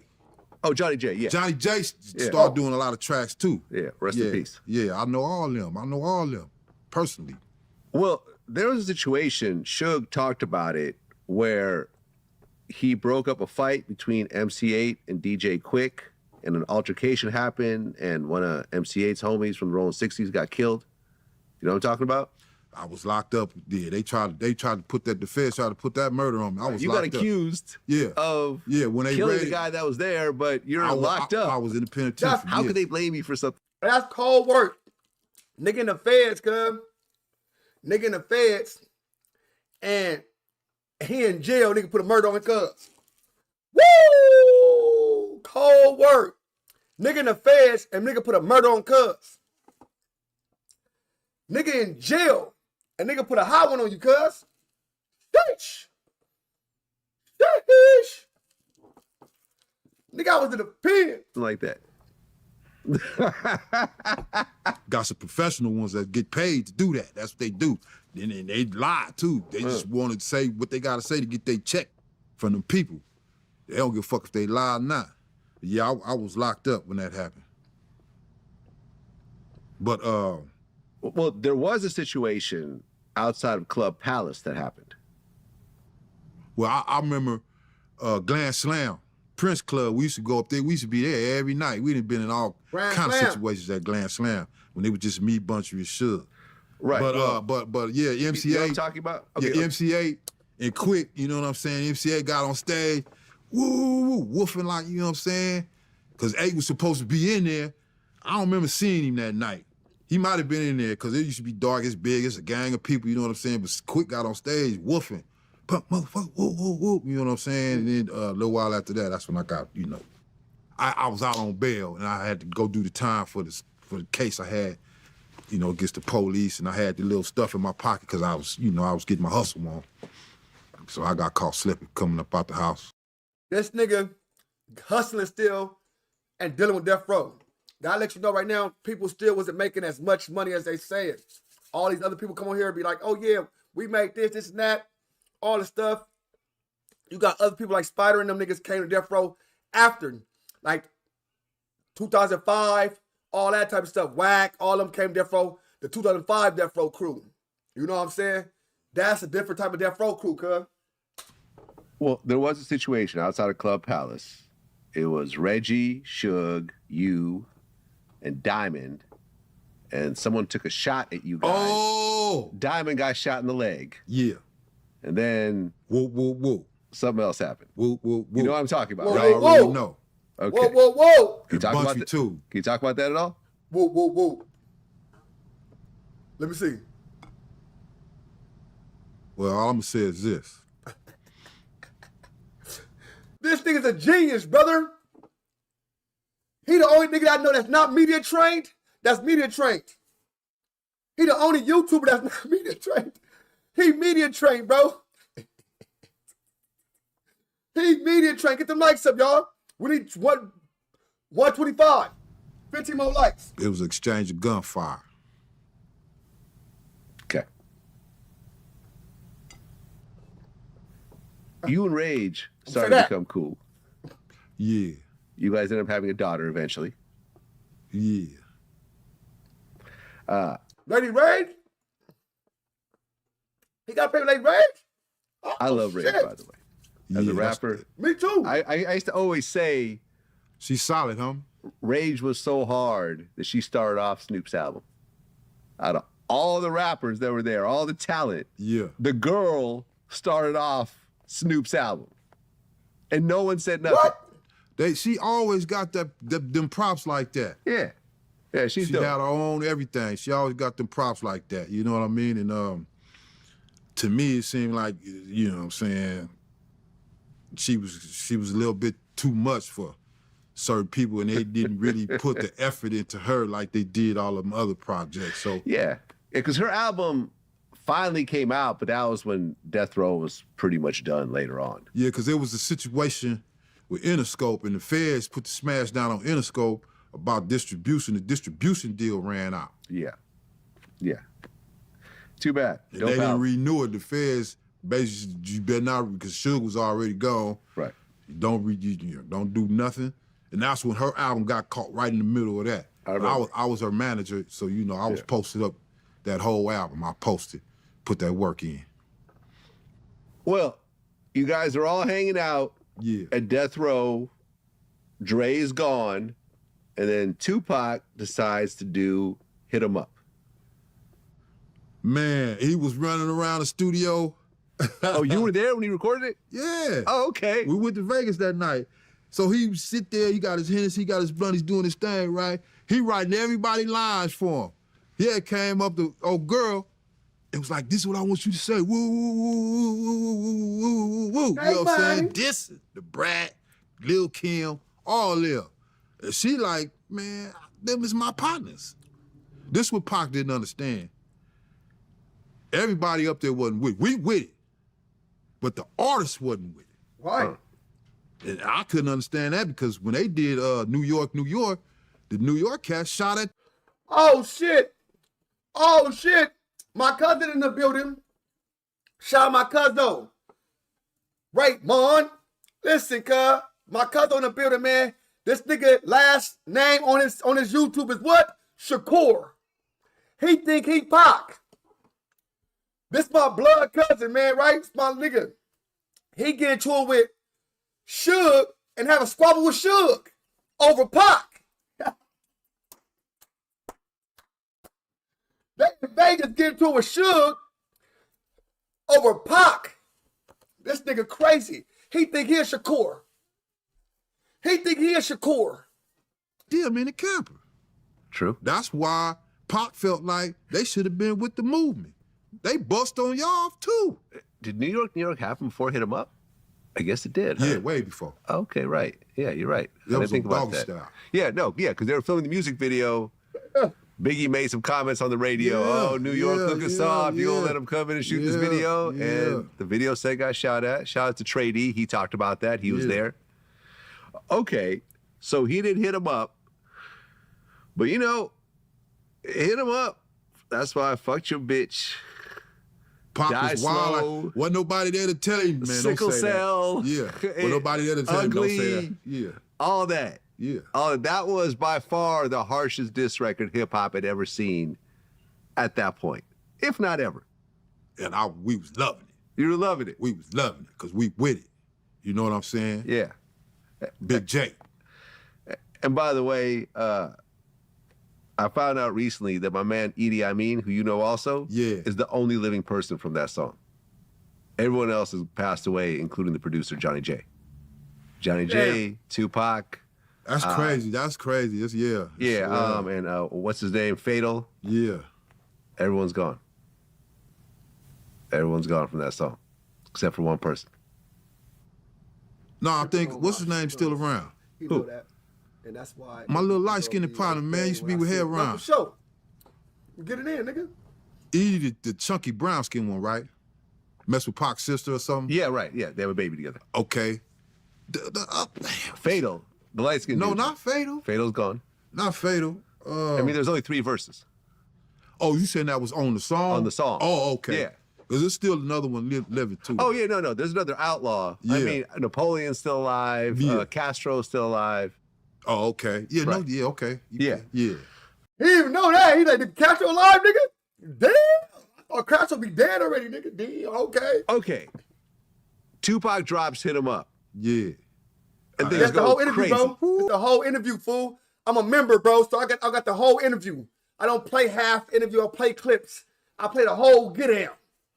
That's why I fucked your bitch, you fat motherfucker.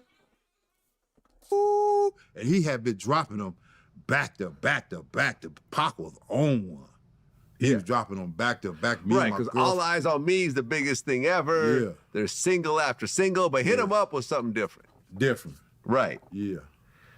And then Pac runs into all the Bad Boy crew at the Soul Train Awards.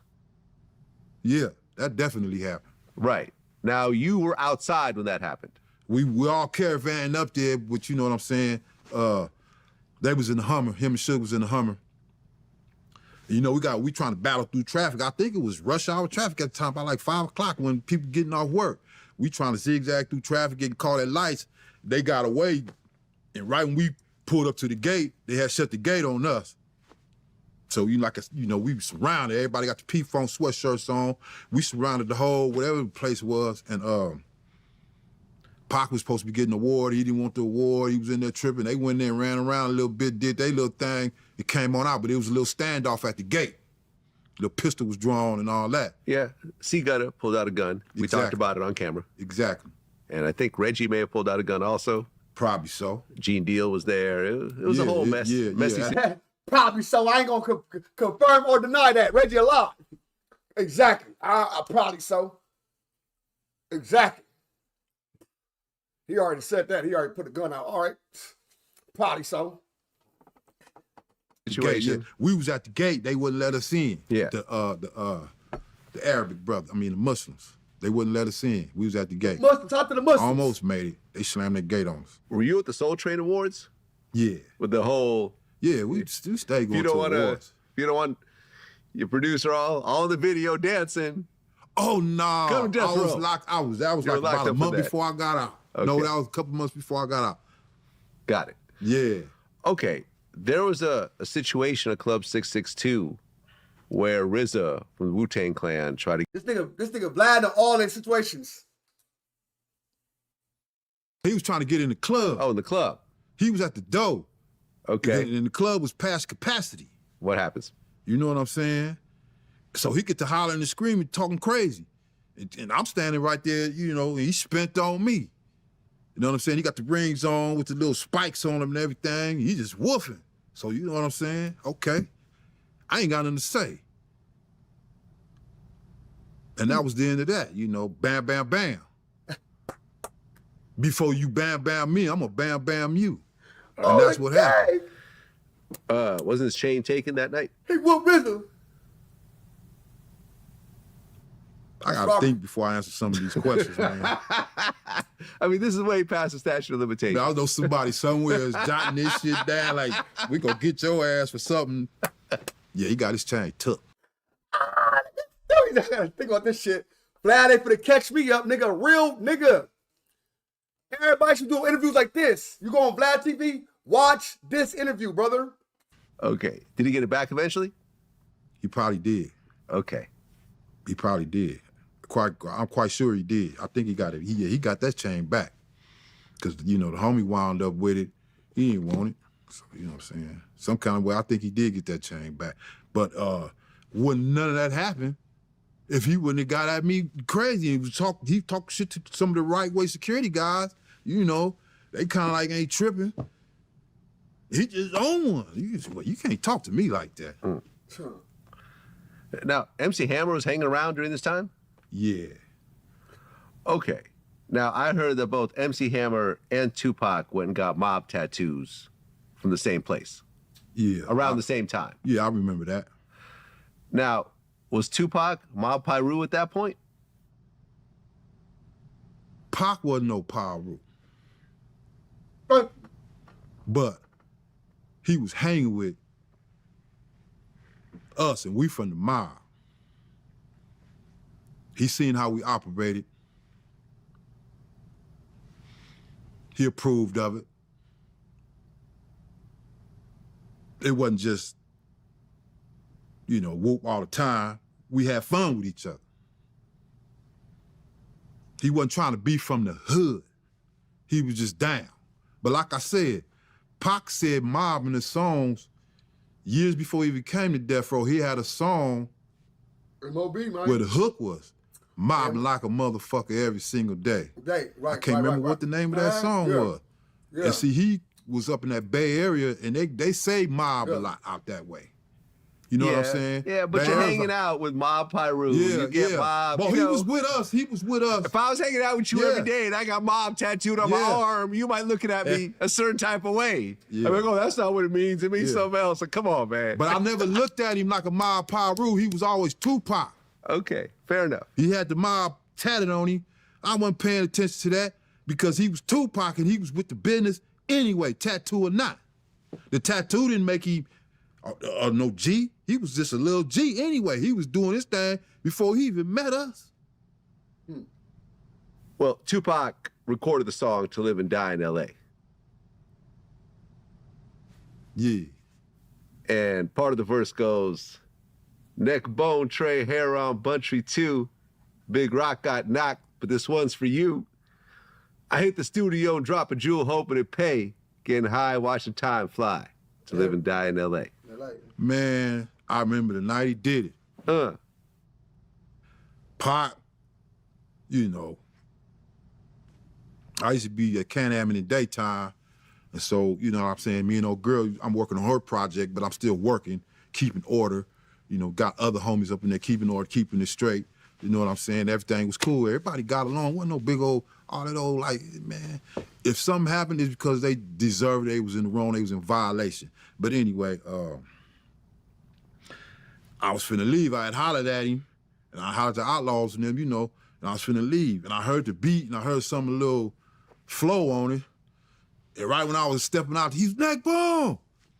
So I'm like, you know, say, what's up, dog? Hey, come here, I want you to hear something. Man, I'm finna go home, I'm tired. Neckbone, come on. He laughing and clowning. You know, he having a good time, you know what I'm saying? All right, man, let me hear what this nigga talking about, you know what I'm saying?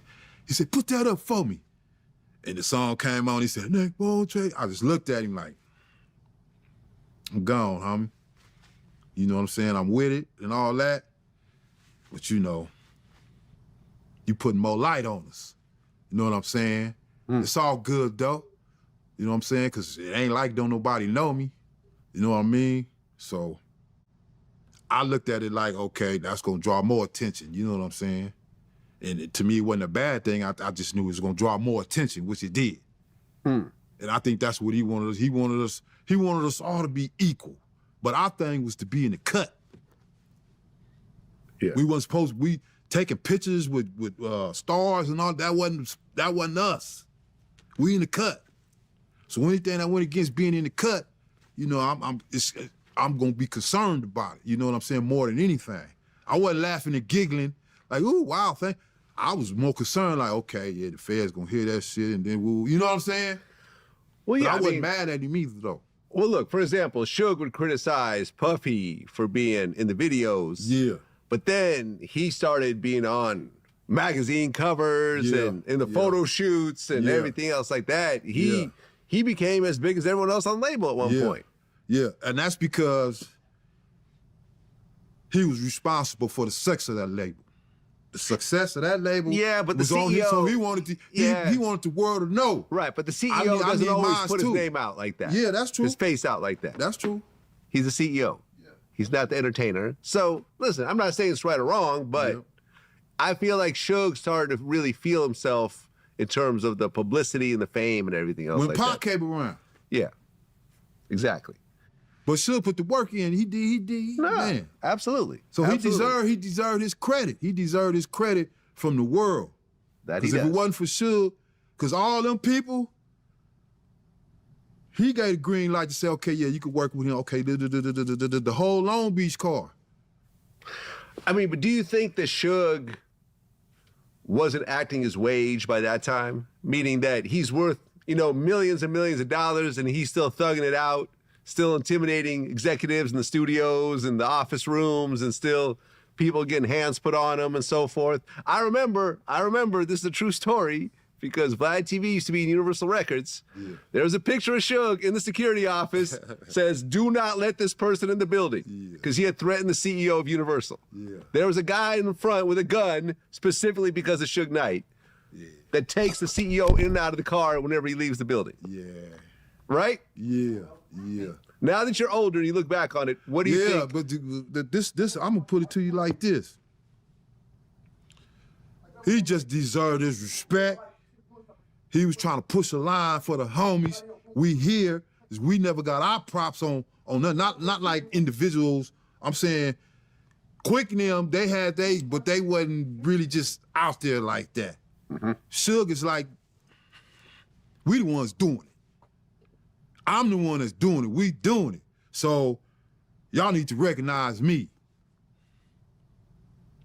That's how I took it. He wasn't doing it in no negative manner. He just deserved his props. Around this time, it seemed like Puffy and Bad Boy were cozying up with the Southside Crips. Yep. Leading up to the mall incident, was there altercations between Southside and Mob Piru? Well, when I was managing, I used to go up to the beat. You know, me and old girl used to go up to the beat. And one night we ran into Biggie. They knew each other. They was clowning and talking. And he had one of them with him. One of the Southside guys? Yeah. Okay. I knew him. But it wasn't really no trip like that. Because see, you got to understand, the mob in the South Side got history that go back to all type of other situations before Death Row. You know what I'm saying? Because you had a money-making crew that made money with the homies and this and that. There's other things that took place between that relationship, so it wasn't always on. And for that incident to happen at the Lakewood Mall, where they was trying to beat. Oh, here she go. Here she go. Hold on, nigga. Don't talk with the South, cuz. Atlantic Drive, Southside Atlantic Drive, Compton, cuz. Keyway Nation, cuz. Here we go. Homies with them big steel beams, they squabbing back. They tried to take the chain, they got the chain back. All right, so let's talk about that for a second, because that's what I was leading up to. Yeah. You and Trayvon Lane were living together. Exactly. Super close. Tight, that's Lil Bro. He goes to Lakewood Mall. Yup, him, K-Dub, and Mo. Right, we're in a death row chain. Yup. Had you heard that there was a bounty on death row chains leading up to that situation? You hear so much stuff, man. You gonna pay attention. You don't know what's true, what's not true. Ain't nobody finna touch none of us with no death row chain. Right, but then at the and Lakewood then Mall, most of that stuff is coming from them females because they was playing both sides of the fence. Huh. Okay, so Trayvon Lane and a couple of the homies were at the Lakewood Mall. Yeah. And then a bunch of Southside guys, including Orlando, jumped on him. In the Foot Locker. The Foot Locker. They tore that Foot Locker, but the homies got down back though. How many Southside guys was it? They was super outnumbered. I don't know the exact count. Okay. But I know they was outnumbered. Right. And this was not like a little 1-2 minute fight. Nah. Like 15 they got out minutes? for a minute. Yeah, about 15 minutes. They got out for a minute. Was the chain taken?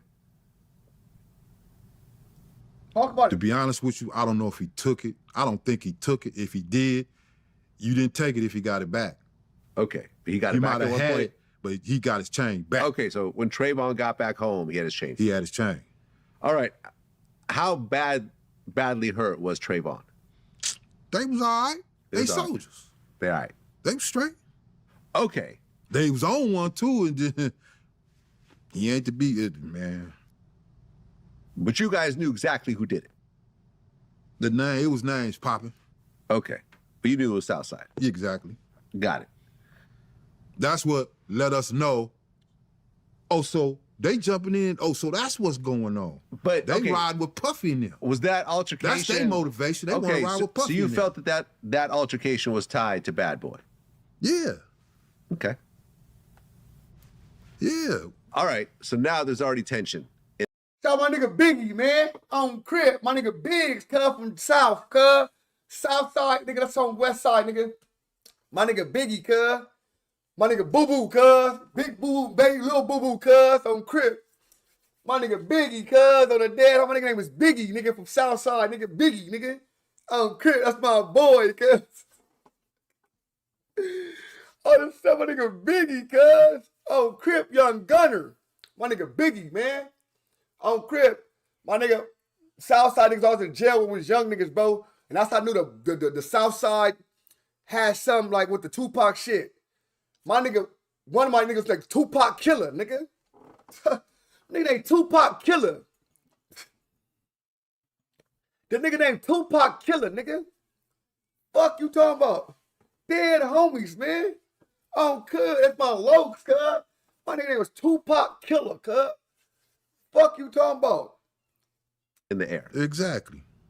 So then, a few weeks later, Mike Tyson's having a big sure. fight in Las Vegas. Yeah. I heard that Pac originally didn't want to go, but He didn't. you know, actually, I interviewed. Because we was always in Vegas. We stayed in Vegas. Right. We was tired of Vegas. Well, I interviewed Mike Tyson. Yeah. Oh, big boo boo or little boo boo? That's my low, cuz. Boo my low, cuz. Big ass. On Crip. Boo had me storming at all type of niggas, cuz. Crip. And Mike Tyson, to this day, actually feels bad because he was kind of being pushy with Pac because I guess he wanted Pac to walk him out, and I guess there was a song that Pac made for him and stuff he like did. that. He made a tight one for Tyson. Right. So Pac agrees to go to Vegas, and you guys caravan from L.A. to Las Vegas. Yeah. We always did that. Right. You're at the fight. Yeah. Who are you clicked up with at the fight? It was me and Trey. But me and Trey, we zigzagging. We like walking in, we zigzagging through traffic. It ain't like when the homies is hanging, it ain't like we walking around shoulder to shoulder, foot to foot. We doing our thing. We mingling. We keeping an eye on each other. But, you know, we doing our thing. We come back. We holler for him. We moved around. He moving one way. I moved. Somebody had called me. One of the homies had called me. I know Baby Boo Boo too, cuz. Baby Boo, I was in the pen with Baby Boo Boo, cuz. Oh, Crip. Hey, my nigga Teezy, Crip. Crip. My nigga Teezy and Baby Boo Boo was in the pen with me, cuz. One of the homies that was with us, a homie that I knew, had called me. I kept hearing my name. I'm looking around. You know what I'm saying? And I see who it was. I had walked over there, was talking to him. I looked back to see what Trey doing. Trey had walked over there to Suge and Bunchy. Suge and Bunchy had just came out, Pac running around all wild, Pac way over there somewhere. Him and Frank, because Frank was his bodyguard. Right. We wasn't his bodyguard. Right. He just hanging. We just all hanging together. But Frank was his body. Frank got to keep our eye. Frank got to tell him, do this, do that, walk straight, do this, whatever he got to do. That's Frank's assignment. Okay. You know what I'm saying? So when I walk away from the homie that I was talking to, you know, Trey over here conversating with Suge and Bunchy. So I walk up now, we all conversate. Pac, he popped up, he popped up and heard something and took off. Okay. When you get there, what was said in that conversation? All I heard was something about somebody over there. Would you watch wearing one of the cats, you know what I'm saying? Is that right? But our thing was, we going out here to kick it and have a good time. We ain't coming out here, we ain't even on that. We trying to chill. We got the club cracking. This is like a grand opening. We got a lot of stuff going on. We ain't coming out here for that. Pac initiated the whole thing. When he took off, he heard, so I don't know what he heard because I ain't got his ear. He just took off. We like, damn, I tried to catch him. You tried to catch him. I tried to catch him, but it's so crowded. He's so little and fast. You know, I done ran a couple people over and all kind of stuff. And by the time I catch up to him, he done fired on the boy. You know, and right. So Orlando Anderson was seen by Trayvon. He tells you guys that that's who that is right there. Which makes, listen, me and Trayvon have had a lot of conversations about this.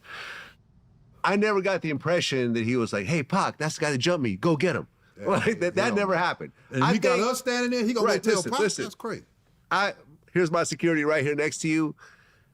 If I see someone who I had a problem with, which happens from time to time, I'll tell my security, hey, that's so-and-so. This is what happened. Be on alert. That's it. We're not going to go beat him up. We're not going to go shoot him. Be on alert. And that's what I took from that conversation, right? Yeah, he just was casually mentioned it, man, because we ain't tripping. He just, they go, okay, woo. But see, the thing is, Pac had a bodyguard. Pac bodyguard should have grabbed. Yeah. You supposed to be in his hip pocket. While he's zigzagging all around, you supposed to tell him, man, slow down. You just letting him do whatever you want to do. Then later on in life, it came back on us. But wait a minute, we wasn't assigned to Pac or none of that. He had a bodyguard. I tried to catch him. After I see he ain't tripping, I tried to catch him. That was my initial thing. In retrospect, why do you think Pac went and attacked Orlando, knowing that there was a whole bunch of other guys that could have done it for him? Because he came out that Tyson fight fired up. Fucking with Mike Tyson. That boy was fired up. That does happen, man. He was We fired. go see a fight like that, we feel like we were actually in the ring. That's how men are, man. That's one of our flaws, honestly. I feel that's a flaw of all men. And him and Tyson was close. They were super tight. Yeah. So I don't know if he thought he wanted to get his Tyson on right quick. Right. Shit, my boy just got out and then you go find me a motherfucker to sorry. I don't know what he was thinking. That makes the most sense I've heard. Okay. I don't know what he was thinking. Well, like he was fired up. When you see Pac attacking Orlando, then you jump in and you start kicking him. I mean, it's in the video. God damn, that's crazy. It's on the video, man. But you know what? It ain't nothing to brag about, Vlad. No, it is not. Because in retrospect, I think none of that shit should have never happened. If you really think about it, you know, the 61-year-old Neckbone, would you have started pulling people off? Right now? Yeah. Yeah. I tried to catch Pac. Yeah. I was trying to catch him because I was on him all the time. Man, sit down. Frank was the one that was supposed to be like, no, woo, and pulled him away. Frank wasn't doing nothing. Nigga fired up and lost his life, cuz. Nigga fired up for that split second. Think you Mike Tyson. Ran up on the wrong crip. And didn't make it through the night, cuz. Yeah. So now you got... reflexes kicked in. Right. And I ain't have no time to think because I done had to fight 6, 7 Crips by myself, 2 or 3 Crips by myself. You know, they was trying to get me, but I ain't never got stomped out. I ain't never been on my back. I ain't never had no black eye, busted lip, bloody nose, none of that. I might have had a couple of hickeys or something like that, but I done had to get down. I ain't never balled up like old boy, balled up on the ground. He ain't even had no fighting. And, you know, not to disrespect. My nigga, it's 30 of you niggas. Stop it, bro. We gotta stop right there. Nigga like y'all was in 40 thick. Stop it, bro. Stop it, bro. You niggas was thick as hell. That situation. Well, but it was what, like 5-on-1? Ah, well, okay. 2. Well, hold on. No fucking 2. It was Tupac. Pac did the thing and that was it. He was out of it. So that don't count. Pac hit him and walked away. I another hit him, dropped on the floor and walked away. Then I kicked him and walked away. It was the same 2 niggas stayed on the whole time. It was just 3 niggas, 4 niggas just came in and did 1-2 punches. Come on, OG, stop it. Stop it. What's that? You played along with it. Pac put the whoop down, you know, the initial. Well, but if you look at everyone involved, it was Tupac, Suge, Buntree.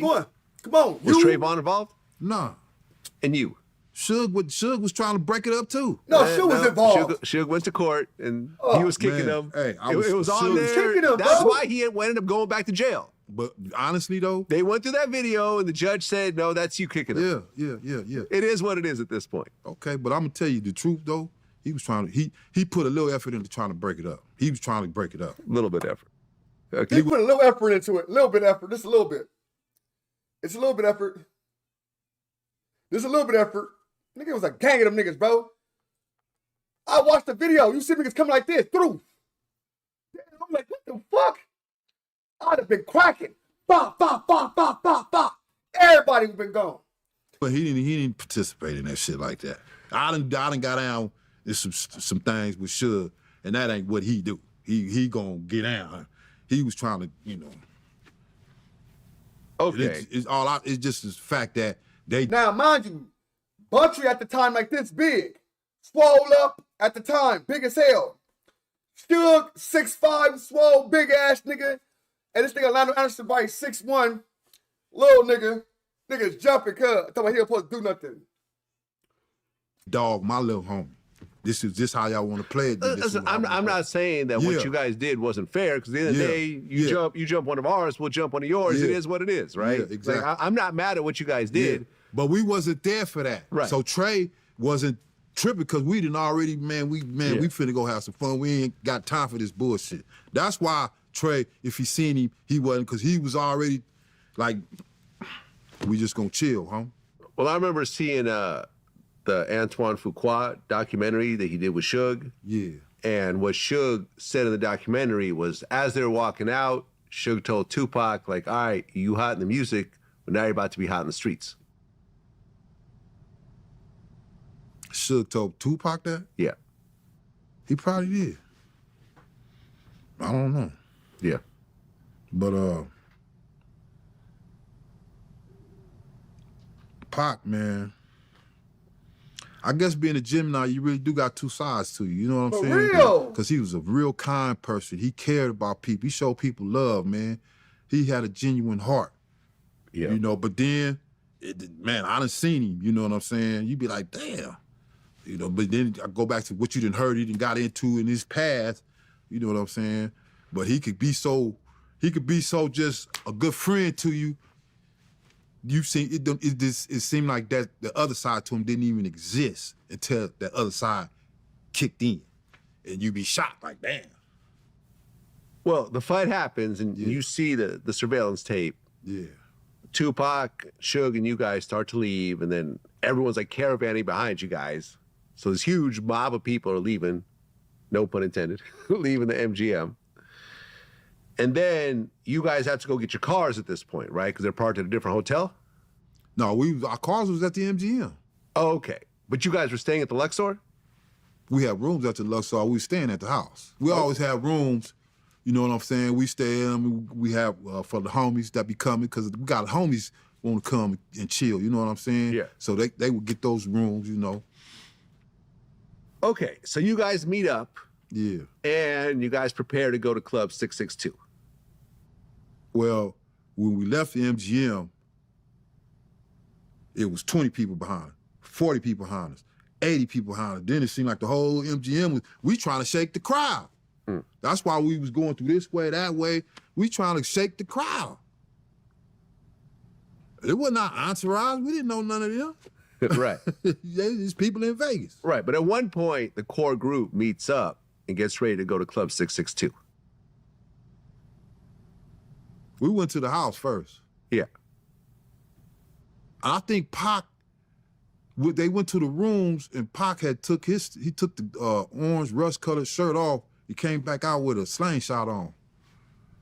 I think he did that at the Luxor. He went to the room and changed and came out. Right.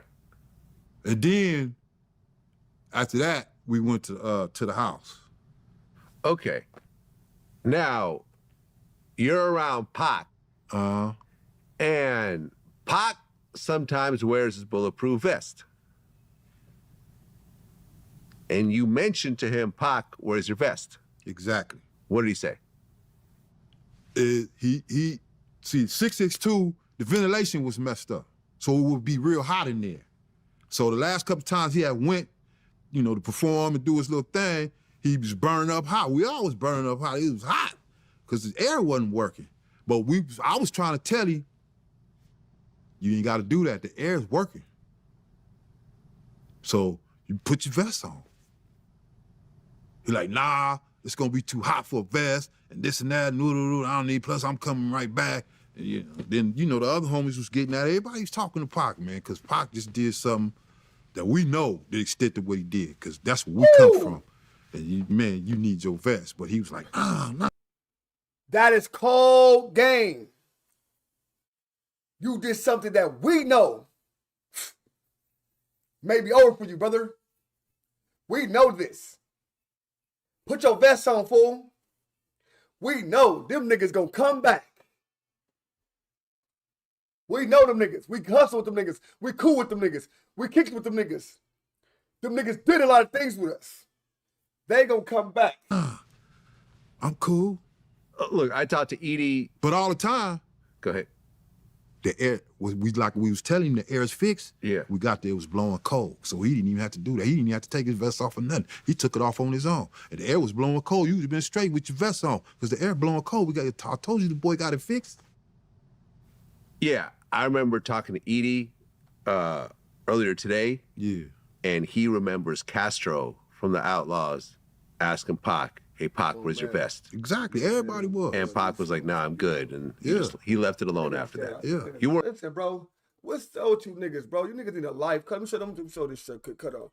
Cause these niggas, it's like these niggas don't this we retarded niggas always in this motherfucker. Got nothing to do with their life. They fucking a fucked up ass life people. Smoke dope and shit in their whole life, but got something to say, bro. Get the fuck up out of here, bro. Get your life together, bro. Straight up. Smoked up ass people always want to say somebody else on drugs because they on drugs. Get your drug head ass out of here, bro. Like you niggas pay for it, nigga. Get your bitch ass niggas out here. What we do already? 12,000 already. Good shit. Good shit. 12 banners. What we gonna do for these niggas? We gotta get something for these niggas. Get these niggas out the way. We tired of seeing these niggas coming here talking. Appreciate the love. All right, let me see. What we doing? Oh, it ain't that one. It's the editor screen. Let me see.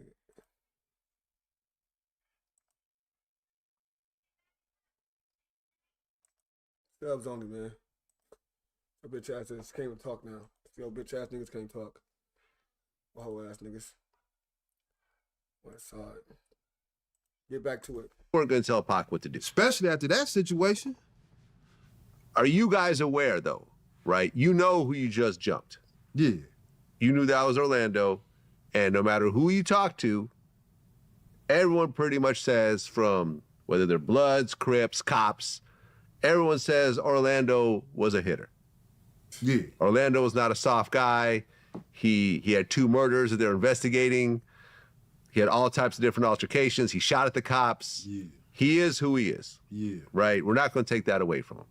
Exactly. So you know who you guys just jumped. But it's all kind of hitters. He ain't the only one. So every time it's a situation, you dealing with a hitter. Both sides is hitters. Yeah. So he got his credentials, I got my credentials, all these guys everybody that did a whole bunch of crazy shit, so that didn't even matter. Well, but you are aware that usually situations happen quickly afterwards, right? People's egos are involved, there's tempers and so forth. Yeah, it might happen 2 months later, but it's a little more likely to happen right afterwards. Yeah. So are you guys aware that, listen, they might try to retaliate the same night? We was on that. Did you have a conversation about that? Yeah. We kind of like briefed over it because we like, for us, it's just normal. We go through this. We know, okay, coming back, we're going to go back and this. So the thing was, since he didn't want to put his vest on, we already go caravan a certain way, but we wanted him to put his vest on. But on top of that, we already got it down how we going to caravan. Because this is what we do too. And we had him secure, but they was zigzagging in and out of the coverage that we had on him. So you guys are caravanning. Suge and Pac are in the BMW. We watching them. We watch it because we know we know. The Outlaws are behind them. Reggie's somewhere in that caravan. No, he's not in that caravan. Reggie wasn't nowhere around nothing. Sorry, I cut that part. Buntrie's in the caravan. Yeah. You're in the caravan in a different car. Yeah. But they're zigzagging. At one point, Suge gets pulled over. By the Vegas police on Right, for bikes. loud music. They was up and down everybody was playing loud music. Vegas police was up and down the strip on bikes. Right. Now look, They was right there. I interviewed Keefy D, and he talked about the whole situation. They were upset over Orlando getting jumped. They went and got a gun, allegedly from Eric Von Zip, and they went looking for Pac and Suge. Yeah. They allegedly went to Club 662.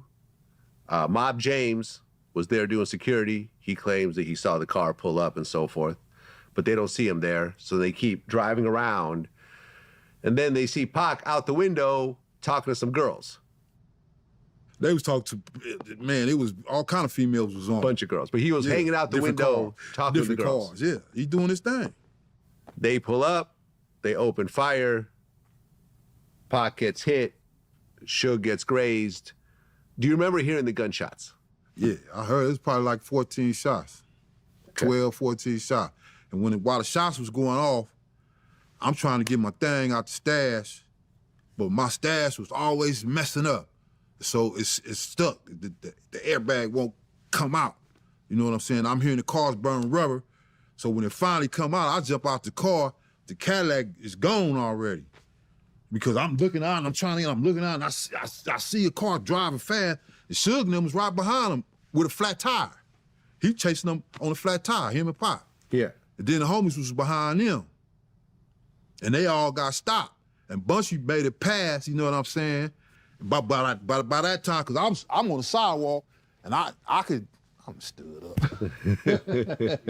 I'm sorry about that, all dog. Hey, I'm on the sidewalk now. Right after the homies passed, a bunch of them passed, I can't do nothing because they in the back. I might hit one of them. So when they got stopped, bunch of got past them, you know what I'm saying? But they was way down. I could see all that. They was gone. When he fired a couple of shots, they was way out the way. So they had put the homies face down in the street. Yeah. And they handcuffed them. Right. But they was chasing them. I interviewed the cop that actually pulled him over. Yeah. Chris Carroll, I think. Yeah. And he was on a bicycle because cars couldn't get through. It was too packed. He didn't know what was going on. He showed up. There was Suge bleeding out of his head. Pac was in the car bleeding. He didn't know who any of them were. So he pulls out guns on all of them, trying to contain the situation. Yeah. And he said he opened the door. Pac falls out of the car bleeding. And he's asking Pac who did this to get a death confession. Pac looks at him, realized he's talking to a cop, and said, "Fuck you." I believe that. And then falls into a Pac coma. was a rider, man. Falls into a coma. Pac was a rider. Well, I don't know about the coma because we got to the hospital and we all and they told us Pac was gonna be all right. Okay, but you ever see Pac all right? Nah, I didn't view the body or nothing. I didn't see him when he was in the hospital. Okay, so you were in the hospital, but not in the room. No, not in the room. I never went in the room. Yeah, 'Cause, you were, the other people was in the room. The immediate family and stuff like that. Yeah. But, you know, they was coming out. Pac gonna be all right. You sure he could? Man, dang, you know, we was stressing. But they kept saying he was all right. So when we came back from the hospital, we got at everybody, but he gonna be all right. Pac gonna be all right. You know, we was happy at that he was gonna be all right. We wasn't happy because he got shot. They told us he gonna make it. Because them motherfuckers, they did they shit.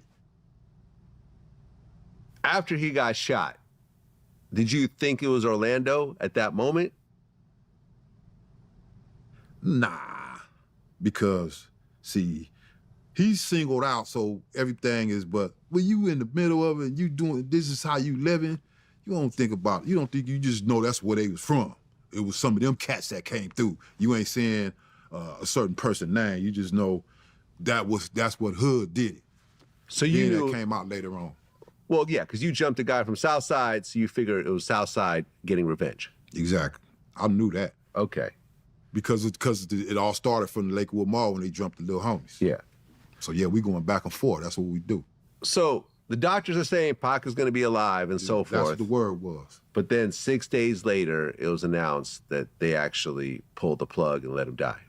Because ultimately his mom made the decision that it was better to let him pass at that moment. And look, I'm the one that had to give my... Now, this is where the story get tricky with me at, bro, on the game. This is the story get tricky with me at, right? Pac mama felt he's on life support, he's surviving, he'll be all right, he gonna live. And she said she don't want to see him on life support, so she pulled the plug. That shit sound too tricky to me, bro.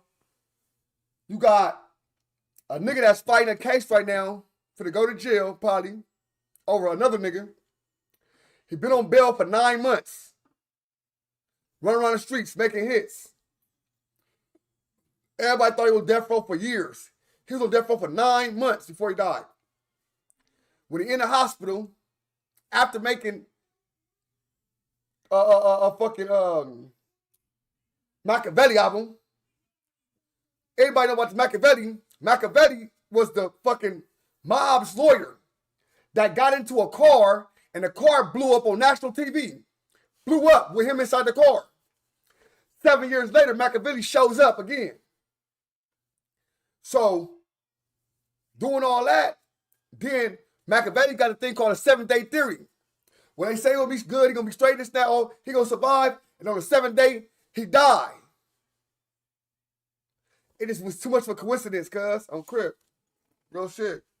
My dad a do not resuscitate order, because I was the one that was caring for him at the end of his life. And that's not an easy thing to do. To tell the doctor to let that person pass away, that's one of the hardest my things. mom. Listen, bro, you said one kidney, bro. A kidney? You got 2 of them, cuz. You have 2 kidneys, cuz. Straight up. Do you know a kidney is the only thing you can cut in half, leave it there, and it can regrow A kidney ain't shit.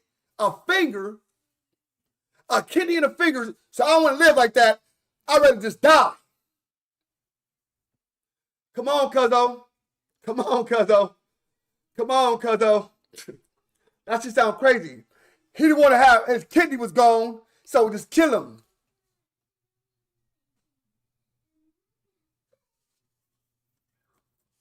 Nigga just took 5 shots, got shot in the dick. A kidney? Nigga damn near dick got cut on the gut off. You talking about a kidney, cousin? Come on, cuzzo. I know you love him to death. I know all that shit. But this where the trickiness coming at, bro. This where all the trickiness coming at, bro. Straight up. This where all the trickiness coming at.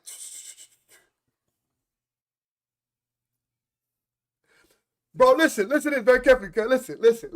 Listen very carefully. I'm in a hospital bed, laying down, healed, woken up. Right? Mom, I don't want to live like this. So they got to kill me then, nigga. It ain't like I slipped to a coma. They can't, while I'm on life support then, how's I on life support if I said I don't want to live like this? With my kidney gone, my finger gone, I don't want to live like this. Cuzzo, you can't let these people tell you anything, brother. You know what I'm saying? If that was true, I don't know for sure. We know what's going on. He didn't want to be, so listen, cuz. He didn't want to be a cripple. Pac didn't want to cripple. I want to be a cripple, cuz. Cut the plug. Why are you talking, nigga? Where's the plug if you can talk? There's no plug if you're talking, bro. If I'm talking and all that, there's no such thing of pulling the plug because I'm doing breathing all that on my own. Putting the plug means taking the machine off for you, for the machine can breathe for you. Come on, cousin.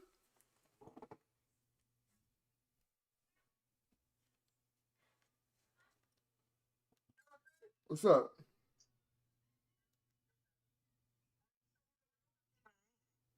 I'm on live because you're on live. How you gonna call me in the middle of live?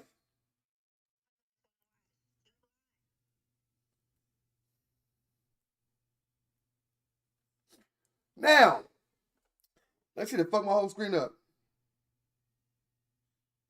All right. So I'm saying his mom knew before he always told her that. Cuzzo, stop it. Cuzzo, listen to me very carefully, bro. Listen to me very, very carefully, bro. Cuzzo, please, I understand what you're saying. I know you love her to death, bro. I know you love him to death. That's your guy. All the shit, cousin. He's named after a warrior, fool. Straight up. He's named after a warrior. A martial corps. A warrior, fool. You talking about a kidney and a finger? He's supposed to be named after a warrior, nigga. Fuck you talking about? A finger? Nigga, I can get back with a finger. I can get back with a finger, bro. I can get back at a nigga with a finger, bro. Miss it. A kidney ain't gonna do nothing. You ain't crippled. You said he missing a finger, so one finger missing, he'll lose his life for a finger. This monumental ass nigga, this strong ass black human being, Black Panthers. Mama been through the pen, had him in a prison yard, prison cell. What? And he threw up a finger? Cuzzo, do not believe the hype, cuz. My mom had been in that situation. Yeah. And we always tell them no. Yeah. No, she's still living right now. Yeah. How did you feel when you realized that Pac died? I was mad at Pac because he wouldn't never listen.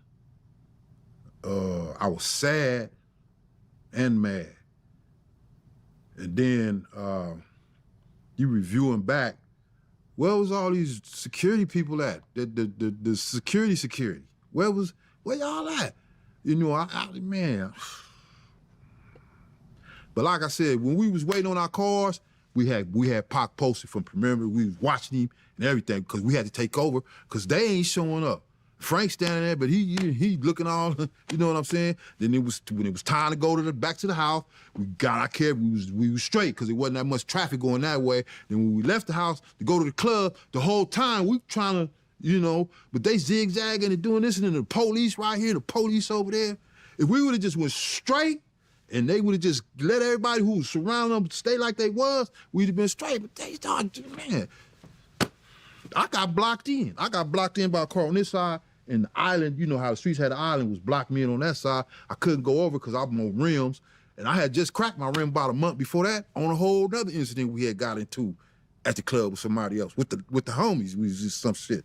And I cracked the rim, you know what I'm saying? Couldn't drive. So I knew I couldn't go over that island. I'm gonna bust my rim. That's why I jumped out the car. Did you ever confront Frank Alexander? Nah, I didn't say nothing to him. I just didn't have no more rap for him no more. Yeah. He felt it though, believe that, because we and Frank was cool. But they know when they know. You know, it was, but that wasn't gonna bring Pac back, but still at the same time, yeah, cause I don't know, man. Pac was living. He was modeling, he was doing movies, oh, yeah. he was around a lot of stars, and Frank around all this stuff now, man. And Frank's kind of, you know, he was kind of like, you know what I'm saying? He was kind of, he wasn't like he was at first. He started kind of being a little more, but he was on point, but, you know, Pac had him around a lot of stuff that the average person eyes gonna get big about, like, ooh, that's such a, ooh, what y'all doing? Ooh, you know, he had. This nigga said, I don't want to fuck up my rims, cuz. Hey, Cam. All my niggas, listen, bro. If y'all with me, cuz, fuck the rims. Fuck the police. Fuck everything. We going to jail, nigga. Cause nigga, I'm like, nigga, fuck that rim. I'm going over the top, boom, nigga. I'm smacking the car, boom.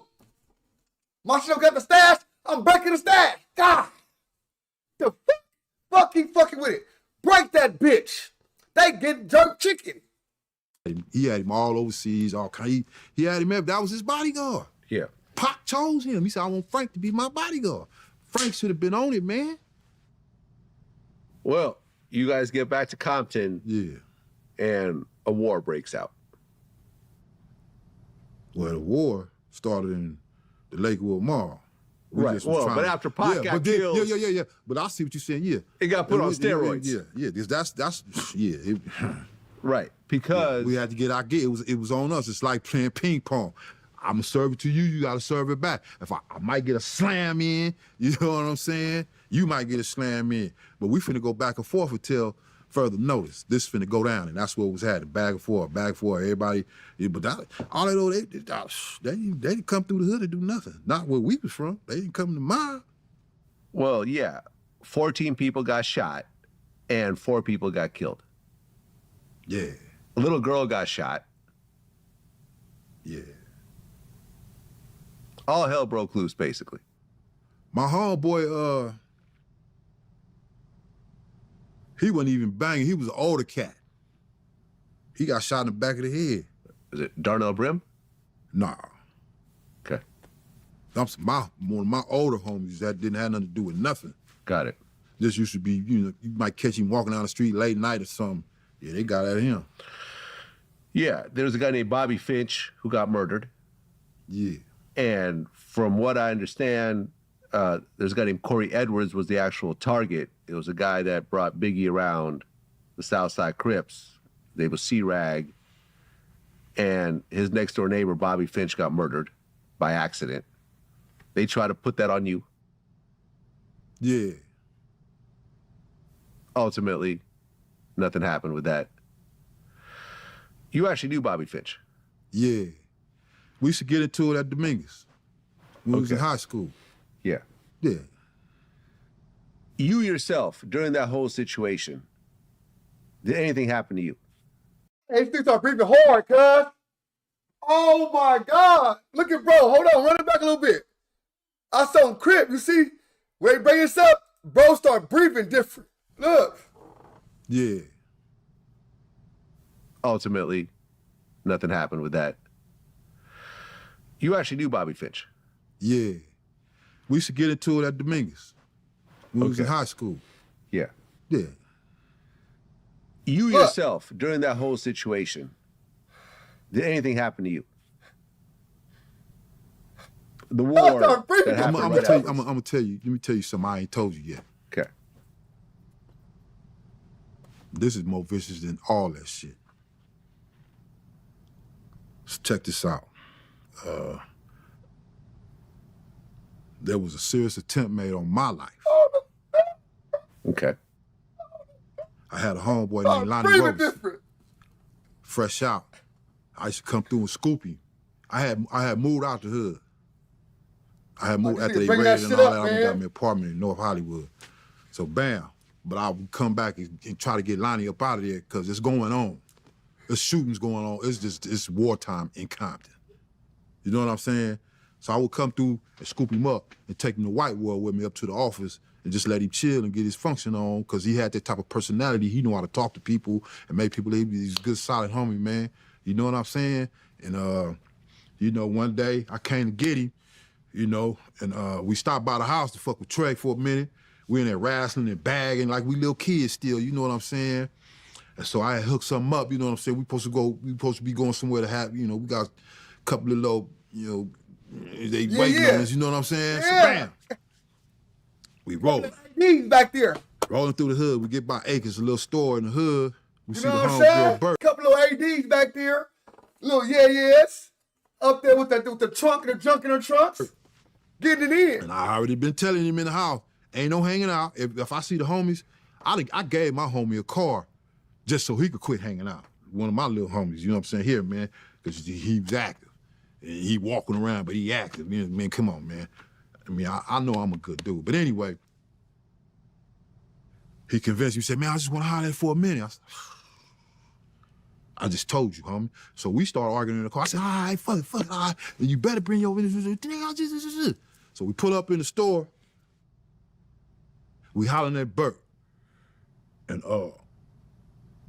5 minutes later, it seemed like the whole neighborhood was at the little store in the parking lot. Whole neighborhood, it ain't the whole, but it was at least 25 people out there. You know, they see us, everybody coming to holler, you know what I'm saying? We chilling, smoking and drinking. And the homie came through and was like, hey, Neckbone, y'all been out here too long. I'm talking to Ted. Ted is,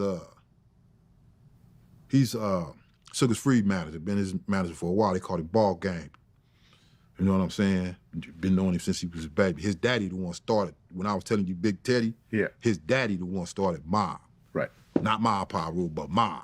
So anyway, which we, you know what I'm saying? So anyway, I used to be getting at him because he used to be interested in managing. So he would always come to me and, you know, nigga, I'm finna get a gag to the homies. I love the homies, man. This is my family. This is my family. I ain't got nobody else but my mama and my kids. So anyway, at that time, so, you know, I took everybody serious. So, you know, we chopping. He telling me he had old girl, what's her name, Doja or something. He got a song done with her and Corrupt and this and that. So I was like, yeah, we'll do this and do that. And then when you do this and do that, you know, I'm getting at him. Cause I had just was finna walk up and get in my car. After the homie said, y'all been here a long time, it's time y'all move up out of here. He was like, yeah, you know what I'm saying? No, and I had just took 2 steps to get in the car because I parked up right by the steps. I took 2 steps to get in the car. Lonnie had went around to get on that side, and then he called me. Lil Ted called me. Ball game, chop. So we chop. I take 2 steps back up the steps, and I turn around, and I'm talking to him. My back is turned to my car. All I hear is back up, back up, back up, back up, back up, back up, back up, back up, back up, back up, back up. Man, They getting jerky. everybody ran. Some of the homies ran in the freezer and all that. I'm trying to get the thing from the guy. Some homies burning in the freezer, cuz. Them niggas got freezer burn. Nigga said, hey, put me behind an ice box. I got an ice box where my heart used to be. I'm so cold. I'm so cold. I'm so cold. I'm so cold. I'm so cold. That's working at the store named Ali. He got a little pistol on, you know, he done showed it to me many times. You know, they was like family to us too, you know what I'm saying? So we back and forth with this pistol, but I'm trying not to pull the trigger. But while me and him going like this, potato chip bags, glass, the sidewalk, everything, pew, pew, pew, pew, pew, pew, pew, pew, pew, pew, pew, pew, all around me. Ain't nothing touching me though. Lonnie, they pulled up. When they pulled up right in front of Lonnie. And they hit Lonnie 14 times. Damn. He got hit in the face, I think, 4 times. But they trying to get me, though. But my thing was to get Lonnie out the hood. And we was arguing about not stopping. I'm telling him, no. You know what I'm saying? This is where I'm coming from, Northridge and all this. To get you out of here. You fresh out, you don't know what's going on. And you my homeboy, I take this homeboy shit serious, man. You know what I'm saying?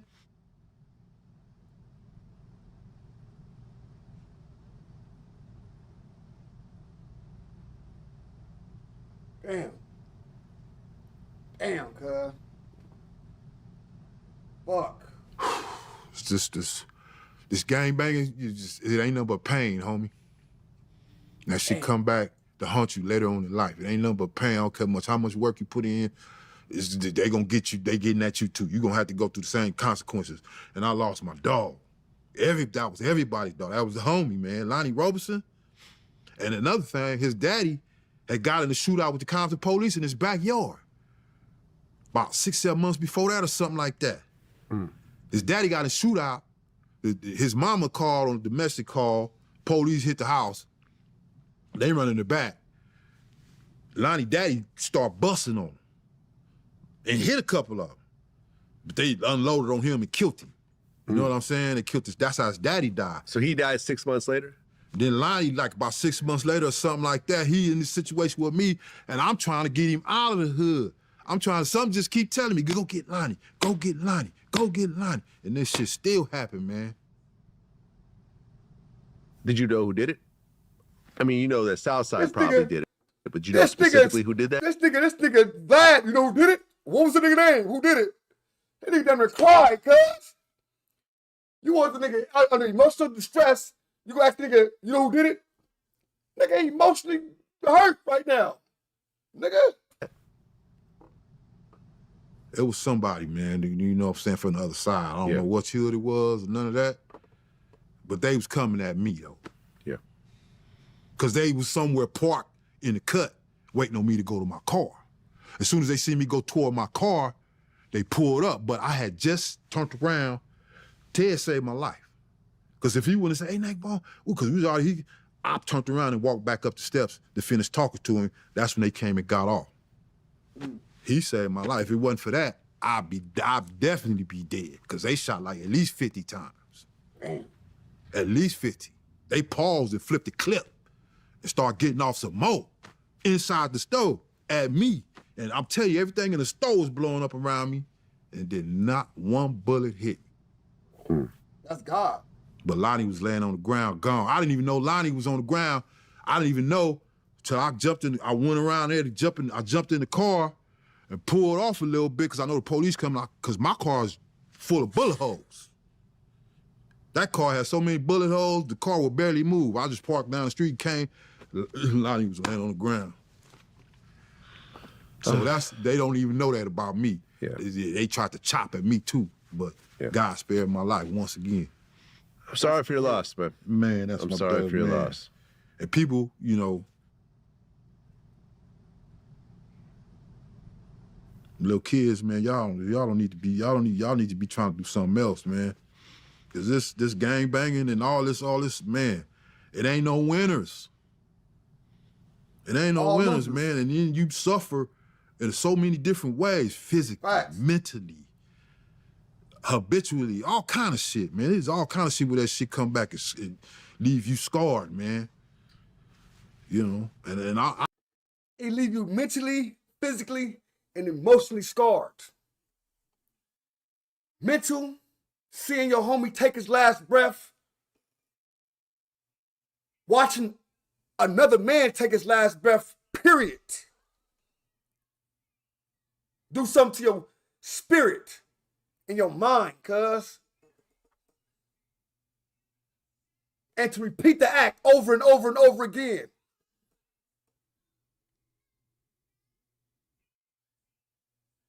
It's demonic.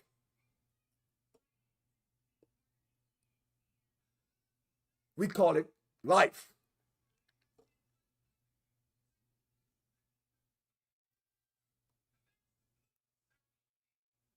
Survivor's guilt is real.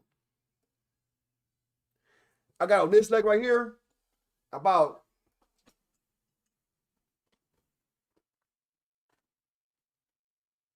that's about 15 niggas right there, bro. See little D-Rock big as hell. That's about 15 good niggas right there, bro. I got another half all right here. You know what I'm saying?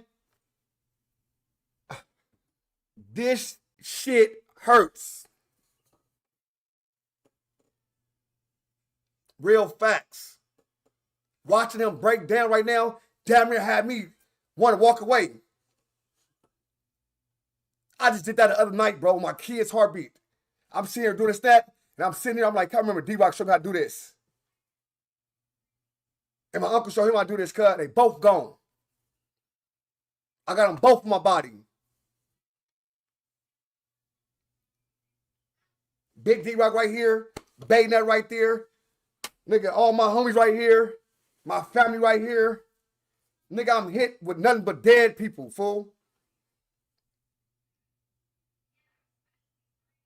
This shit real, cuz.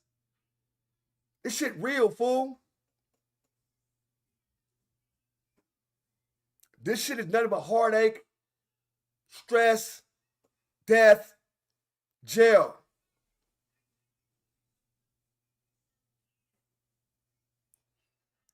And I don't know what's better, nigga, to die or survive. Because they both feel like death. When all your memories is dead, people. I know I'm scarred. I'll be the first to tell you. I done been through hell, man. You know what I'm saying? I ain't the only one. Yeah. Just to close that off, yeah, they tried to get at me too. Well, Suge had moved his parents to a different part of L.A., and you were staying at his old parents' house? Yeah, me and Trey was staying in. Right. That's back when we first got up in there, back around the first, when Pac first had got out. That's when I moved up in there. I had an apartment, but I wound up moving in over there with Trey. Well, you were over there when police raided the house. Yeah, it was me and Rage was in there together, yeah. You get arrested. Yeah, they tore that house up too. And when they bring you back to the station, I guess, you and Orlando are sitting next to each other, handcuffed? Yeah. Like when they always showing him getting off the van with the shirt over his shoulders, I was sitting right there. They already had me. So I'm how did it feel? How did it feel to be sitting next to the guy? It was a few other, it felt crazy. Right, because this is the guy. By that time, did you know it was Orlando? Yeah. Okay, because you got back, and at that point, because from what I understand, people started to talk. Yeah. People started to brag about it and so forth. Yeah, and they be telling them females, and them females tell everybody. And there's different theories about that. You know, listen, because I interviewed Keefe at one point. We'll talk about that. Yeah. Orlando might have been the shooter. Big Dre might have been the shooter. Yeah, that's for sure. Nigga, Vlad do his homework, though, on ganging him. Him and Dre were close, and it wouldn't have mattered in that sense, because they both do their dirt together. Yeah. But at the end of the day, generally it was considered that Orlando was the shooter because he had the most reason to do it. I don't mean nothing, though. True. Do you think Orlando was the shooter? I don't know. Yeah. And I'm just honestly speaking, Yeah. I don't know who did it on me. Right. Because the way the world got it all broke down, you know, when you gangbanging, ain't no breakdown. You just getting down. Yeah. You just getting down. But here you are sitting next to the dude. Yeah. That's all I be saying, bro. Niggas be coming with these elaborate stories, elaborate schemes, elaborate layouts, as like they movies. In real life, shit just happens. oh, he was doing this, and that, and it was a this, and that, and boom, boom, boom. Man, that shit just happens, bro. Yeah, but so it's for You didn't want to headbutt him or something, or no, cause you know what I'm saying. Yeah, but he took Pac though. Yeah, but you know what I'm saying. I was active, so you know what I mean. But Right. yeah, I hear what you're saying, man. But let me see. Was Pac? Yeah, Pac was gone by then. Yeah, no, Pac was gone. By the time they ready, Yeah.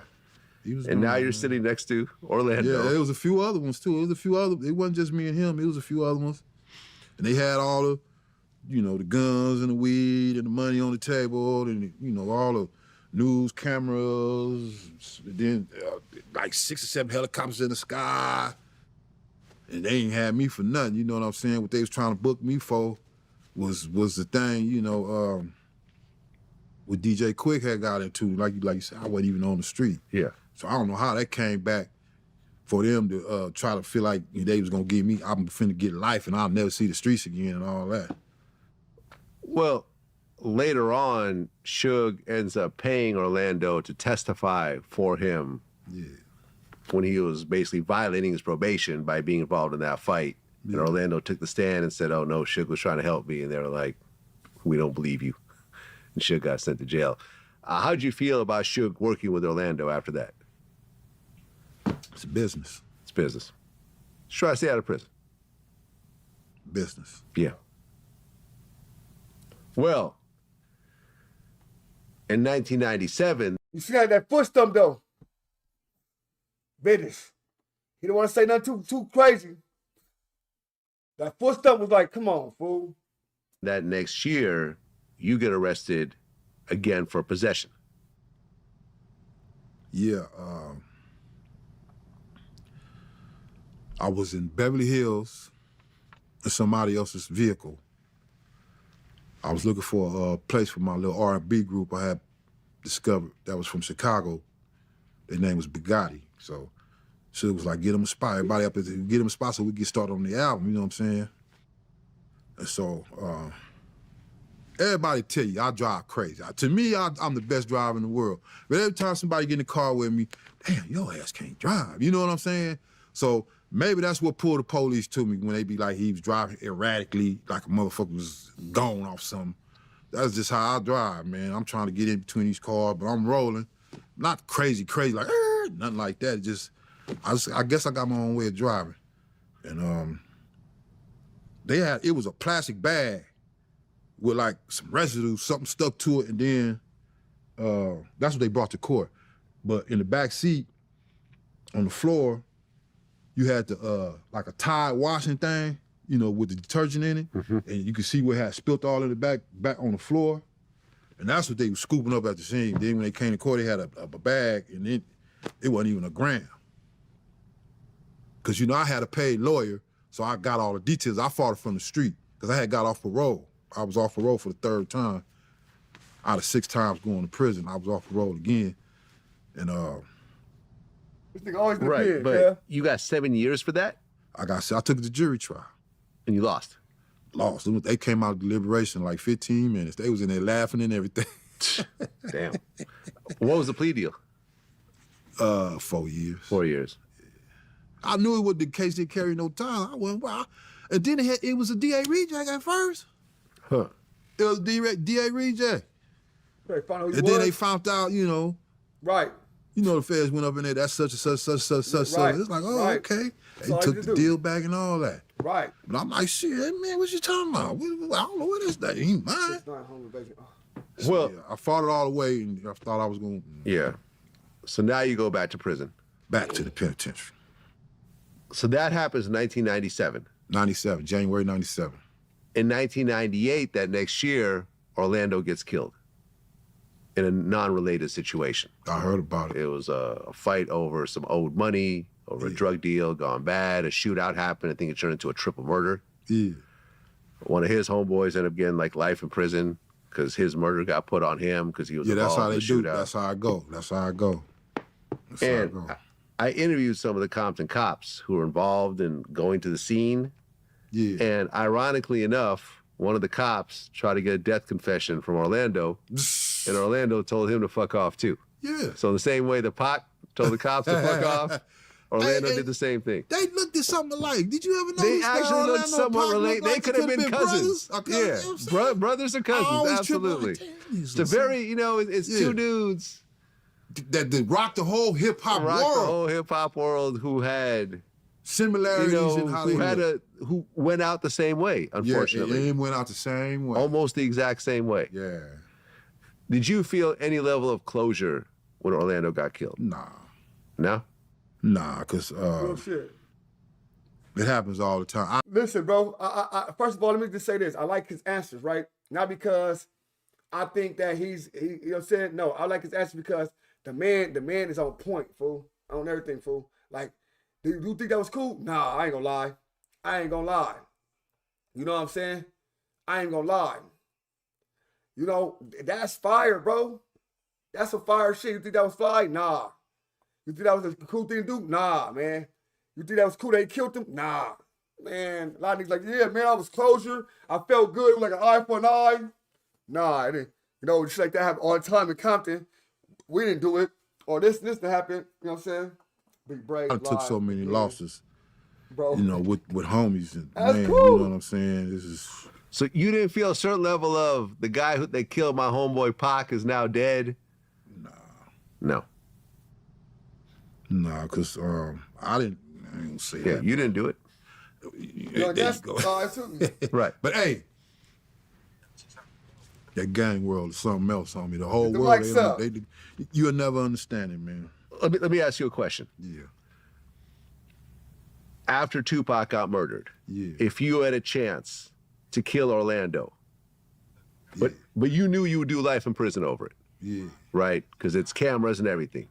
Would you have done it at that moment, or would you have let him walk by? And I knew he killed Pac? You knew he killed Pac, 100%. Man, you had a chance to kill him, but you know you're not getting away. Oh, and I know I ain't getting away? You know you're not getting away. Hell no, I ain't doing nothing to that dude. Exactly. I'm finna go sit up in this motherfucker all my... Right. For the rest of my life, nigga, let's keep it real. The same way these young niggas think of today. These young niggas they ain't throwing their life away, bro. It's an old nigga right here telling you, bro, listen, if I love Pac to death, I gonna kill this nigga and I can't get away with it. Pac's life. Everybody said not Pac's life. So all they gonna be doing is sing a song. It was that nigga Pac life. My life. I got you. For that. But if I felt knowing, okay, do that, you finna get life. Nah. But if I ran into him and it was...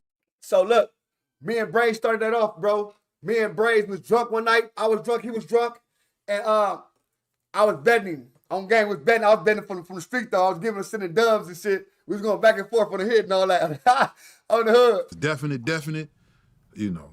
Same way they try to get my homies, same way they got Pac, same way they gonna get got. Okay. So there could have been a situation where that happened. Hell yeah. Yeah.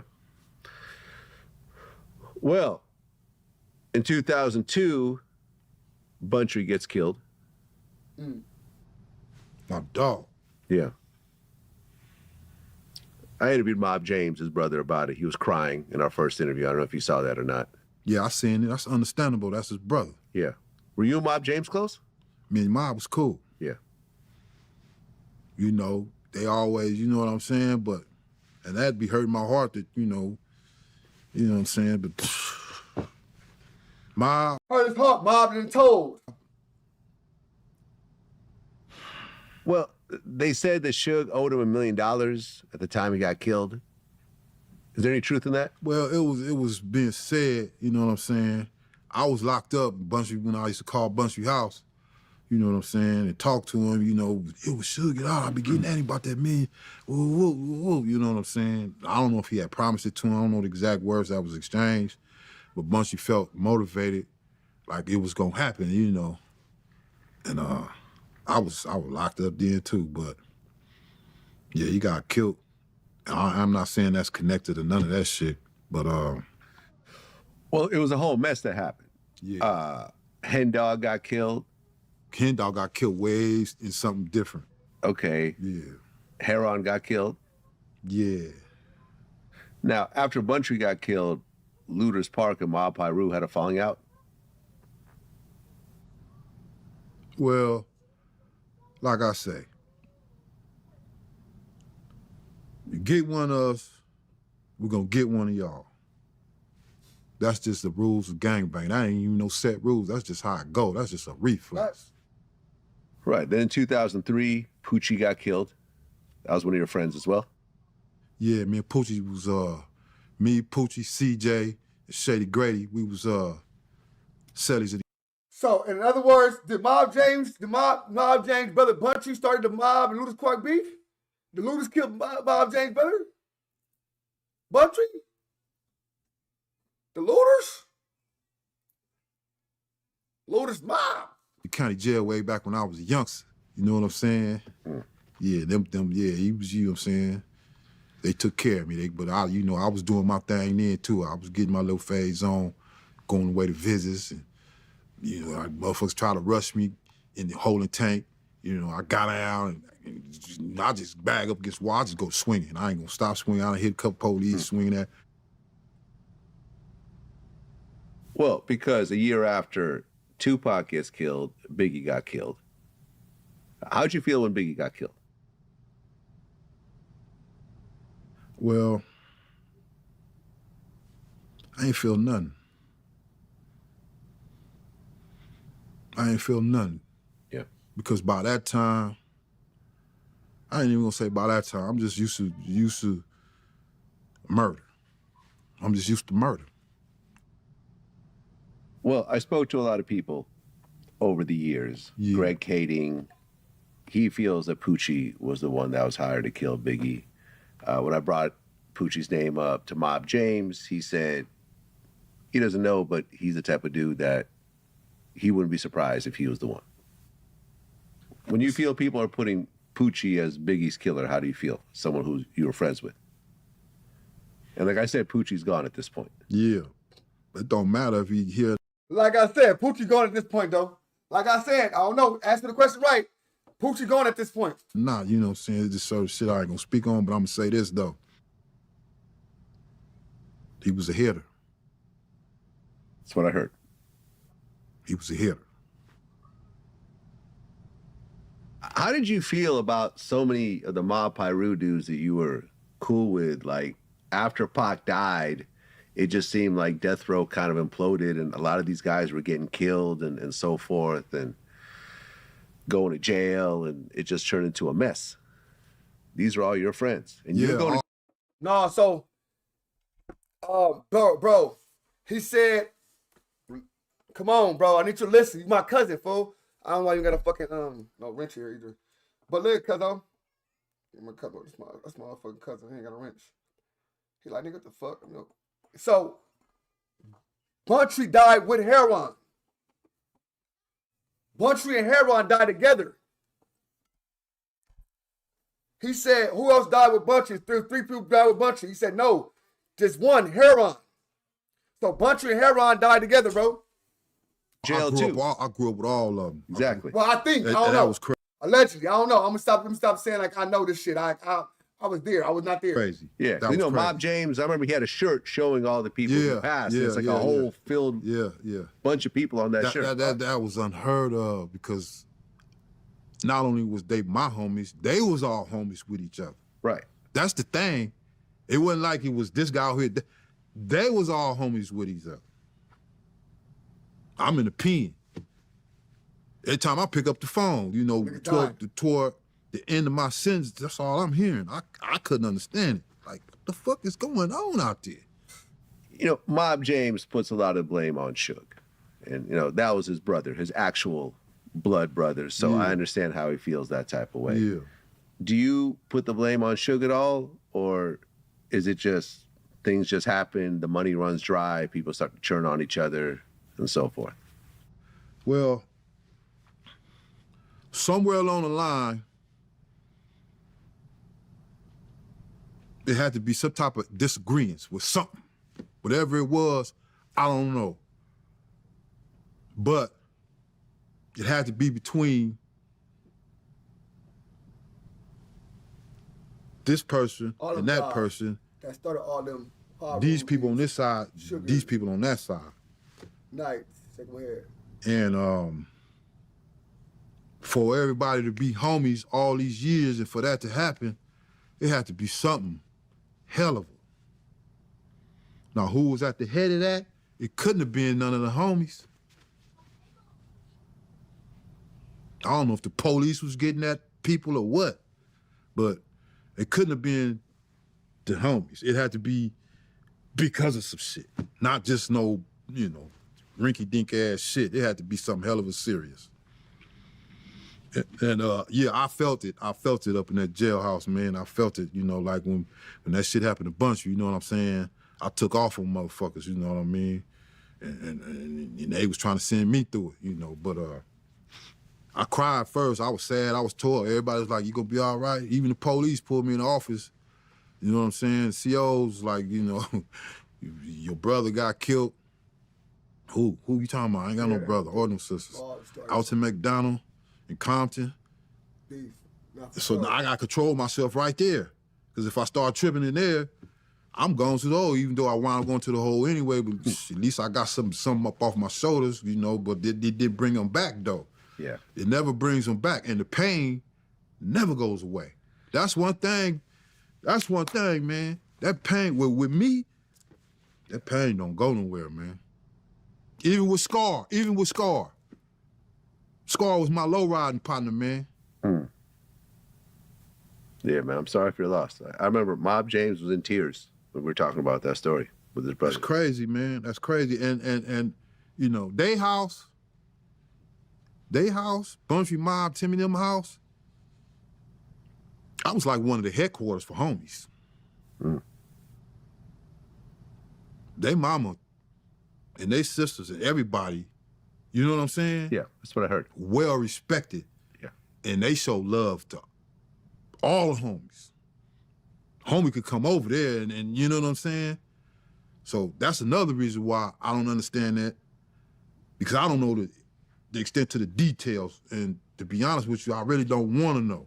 Because I got my own life and shit that I'm dealing with at 61 years old. I got my own problems and situations that I got to deal with. And a lot of that is because of the pain that I can't get rid of. You know what I'm saying?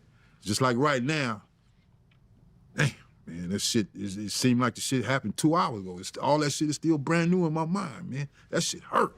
Well, you get out in 2004. Mm-hmm. And at that point, are you pretty much done with anything death row related? No, I'm at the office. I'm working. Oh, you're still working? I get out, Suge them, man, I can hit the halfway house.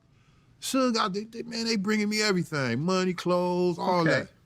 But Mob James used to send money up there to me, too, through the home girl. Nice.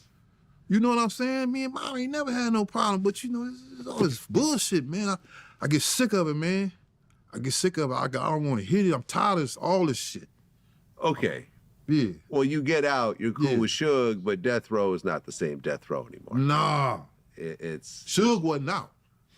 Oh, Suge was still locked up? So Reggie was running death row at the time? No, Reggie wasn't even there. Oh, okay. Who was running death row? Who knows? No, Reggie wasn't there. No. Yeah. I can't really remember.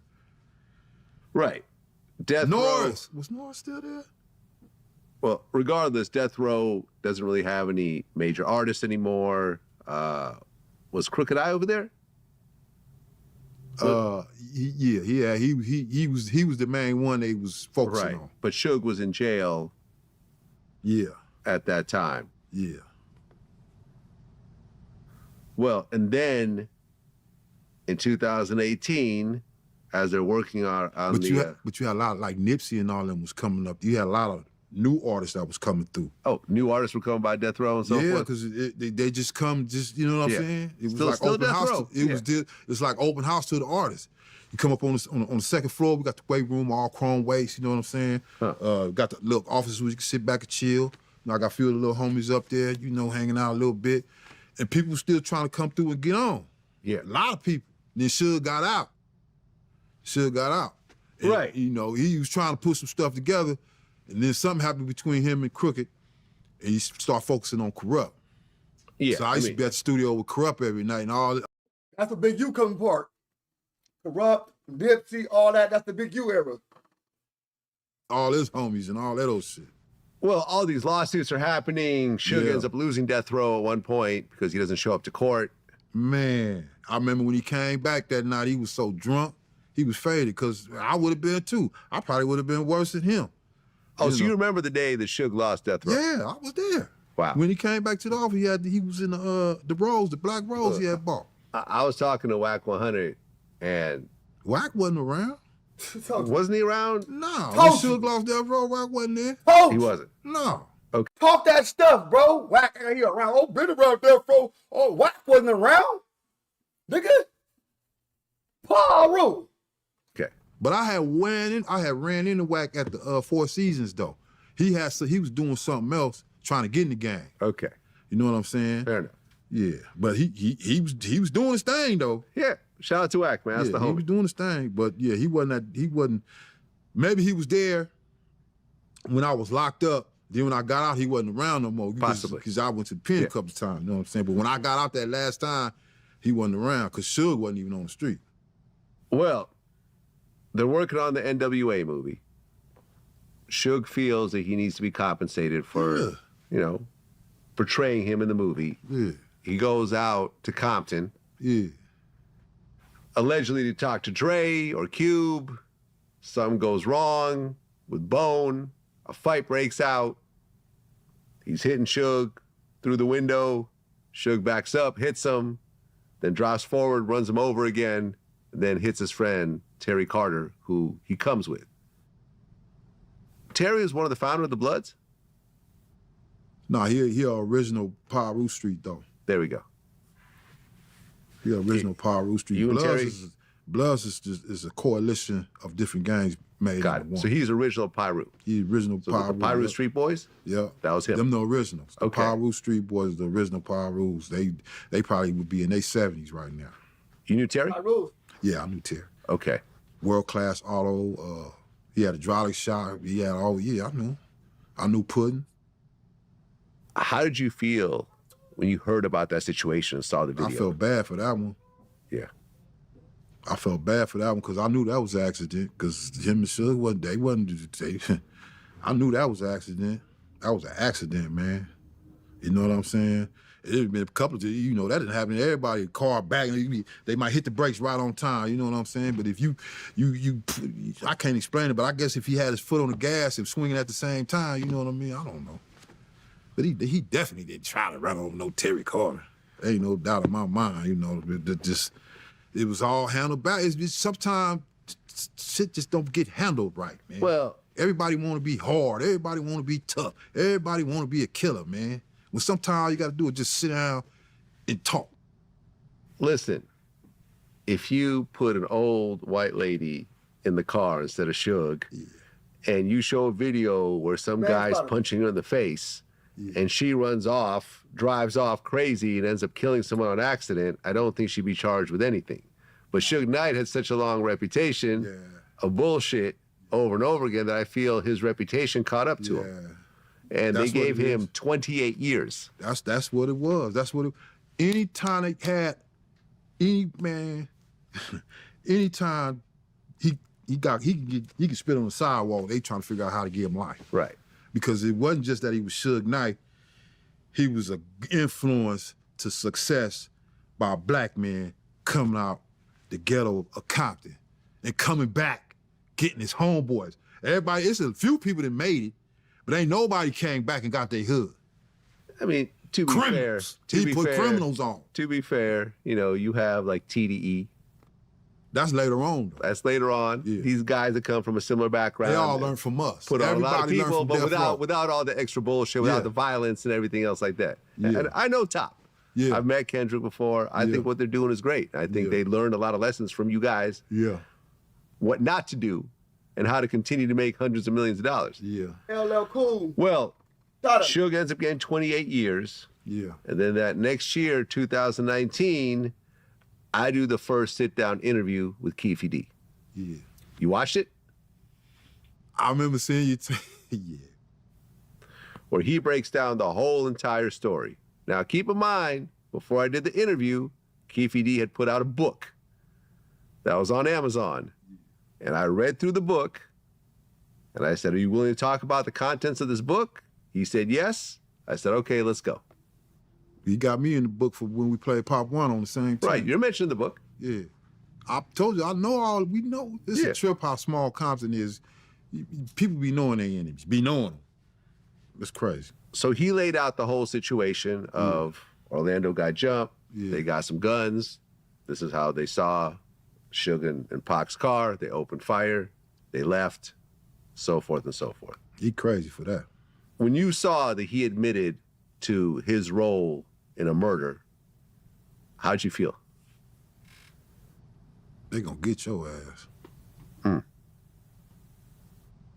Well, is that what you want? You want some attention or whatever? Something ain't right for you to just, man, ain't nobody finna do that. He did it. Right. He was getting away with it too. He did a whole lot. I seen him every time I turned around. He's trying to brag on that, man. Right. I mean, he did Vlad TV twice. He did Art of Dialogue. I think he did Camp Capone. Books. Then they had him on tape. They got him on tape saying a bunch of stuff. And so forth. Man, come on, man. And then, he was, I saw he became a little more bold during the course of the interviews. He said, like, Pac was like... He didn't know they was watching him. He said that Pac was breakdancing when he was getting shot. Yeah, that's wrong. Yeah. I thought that was foul as well. That's wrong. And then, in 2023, Keefe D gets arrested in Las Vegas for the murder of Tupac. Yeah. Were you surprised? Yeah. Okay. I was surprised. You were surprised? Because, you never seen no shit like that.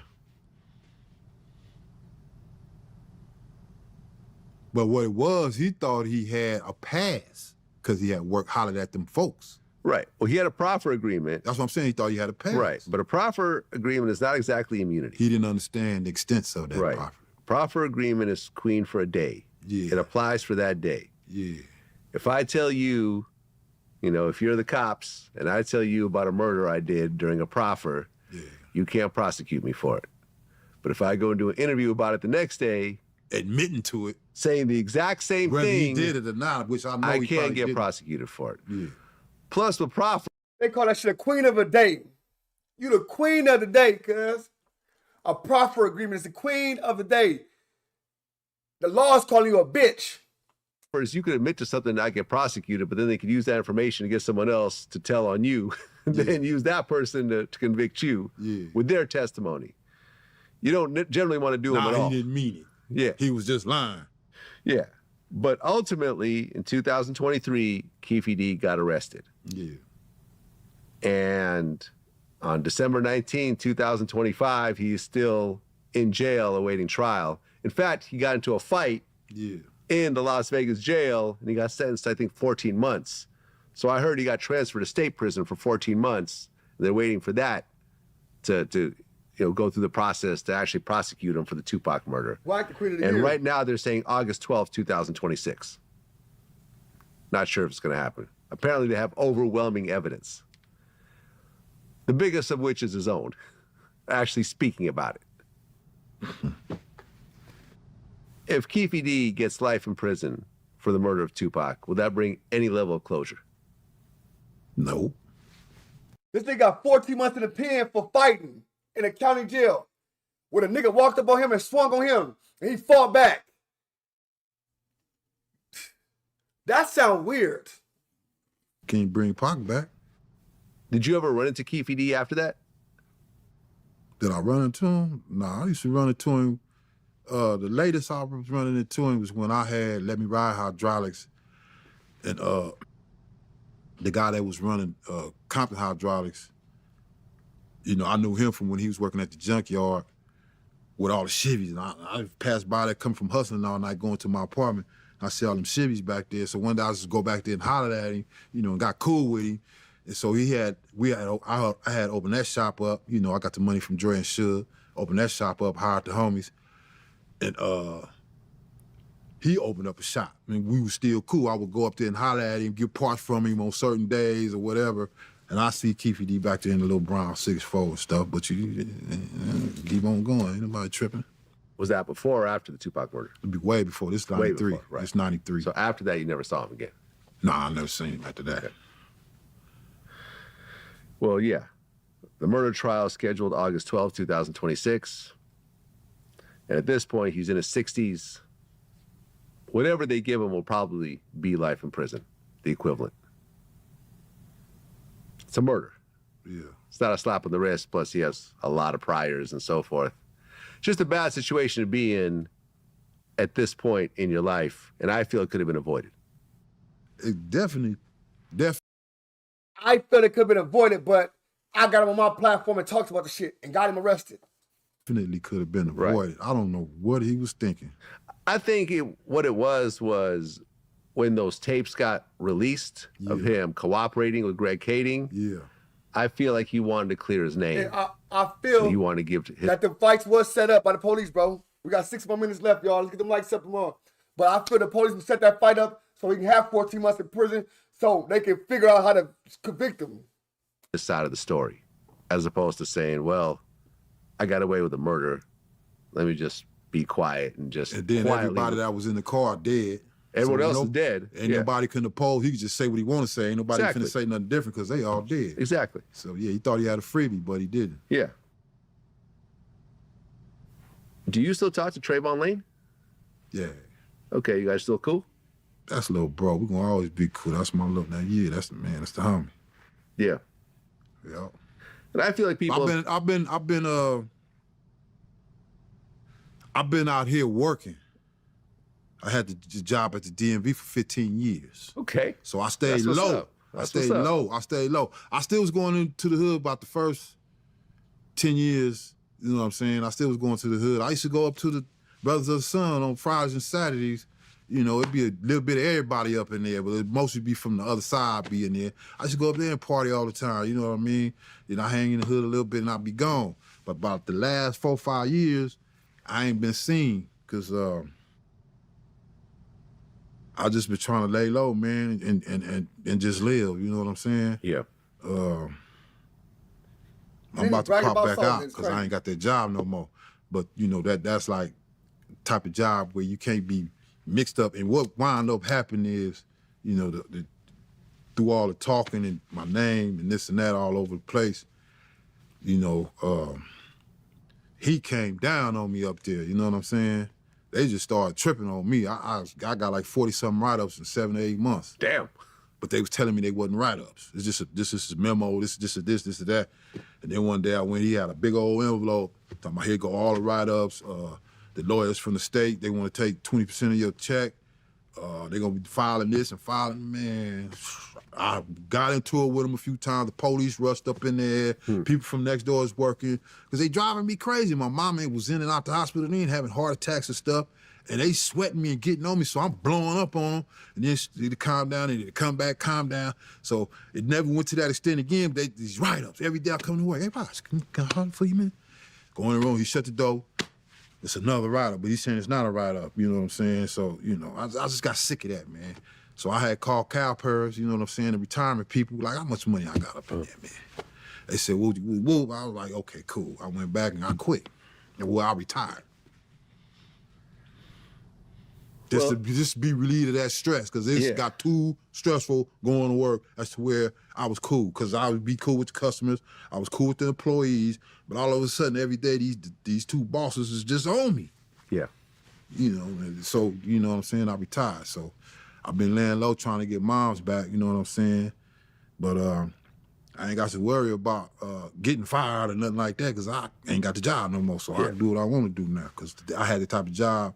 You know what I'm saying? Once you put the eye on me, they was tripping. Well, Neckbone, man, I appreciate you coming in doing your first ever interview with me. Yeah. You know, I've always heard the name for years and years. Yeah. And got to feel some of this pain over here I'm walking around with. And look, a lot of people feel that I helped solve the Tupac murder in a way. At the end of the day, I didn't solve anything. Law enforcement's the only one that could actually solve it, but I was the first person to actually bring the actual story to light. because I felt that there was too many conspiracy theories. Yeah. Oh, Suge had Tupac killed. Oh, it was the government. Nah. Tupac's still alive in Cuba. Yeah, no. they still saying all that too. Pac is gone, and the chain of events that happened. Pac was a good dude, man. Were tragic, man. And that was someone I've heart. never met. Yeah. But that was your homeboy. Yeah. You got mentioned in the song. Yeah. And you he guys was pushing. He wanted the neighborhood to be just up there, out there. You know what I'm saying? Yeah. But he didn't understand. We on a whole different level. We got to kind of, you know what I'm saying? Because the boys is on us. Yeah. No, I mean it's a situation. So it seemed like he was trying to push it to where he was. You know, but I never looked at him. He was just Tupac, and I had all the respect in the world for that alone. He didn't have to put no mob tat on him. He didn't have to be from the hood. Because he was Tupac and he already had props from me to the fullest because he put it down by himself. So he didn't need all that. Yeah, and I just feel like this whole thing is just a learning lesson. Yeah. Where had he not rushed Orlando that night, he's trying to catch him, man. Pac would be a movie star right now. He might be into politics.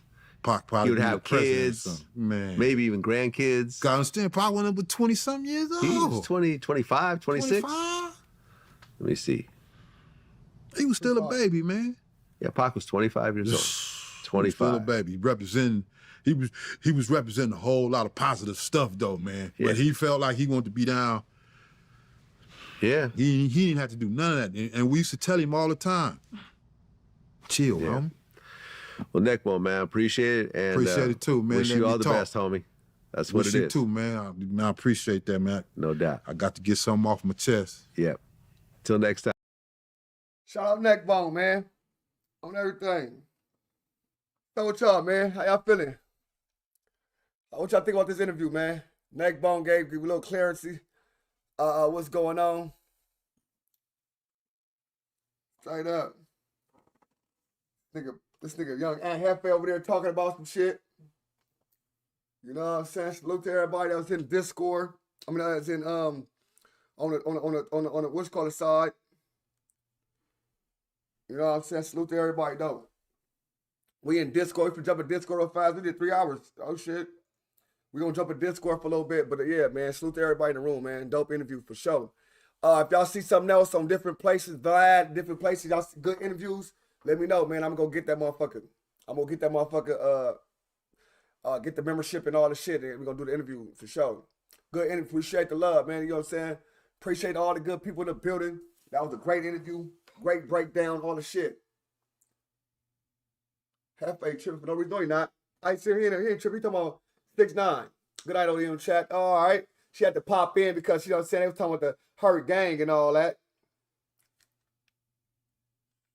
What you mean don't put him in this, bro? Like, look, I'm not definitely ain't really even tripping with that dude. This the thing is, like, these dudes know what they do. Dudes be throwing rocks and hiding their hands. I've been and heard dudes have my name in their mouth, and I'm not even understanding why these dudes got my name in their mouth. Definitely if it ain't nothing pertaining to some content or something that's happened with me, but these dudes got my name in their mouth, and like, yeah, bro, I feel what I said.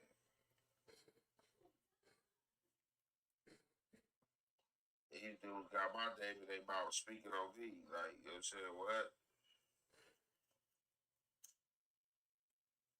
Like, you sitting up there hosting with me, but really feeling some type of way and having a conversation going back to a whole non-affiliate saying that you don't want to give me the satisfaction. But get them lights up, man. Where my good people at, man? Get those lights up. I'm tripping.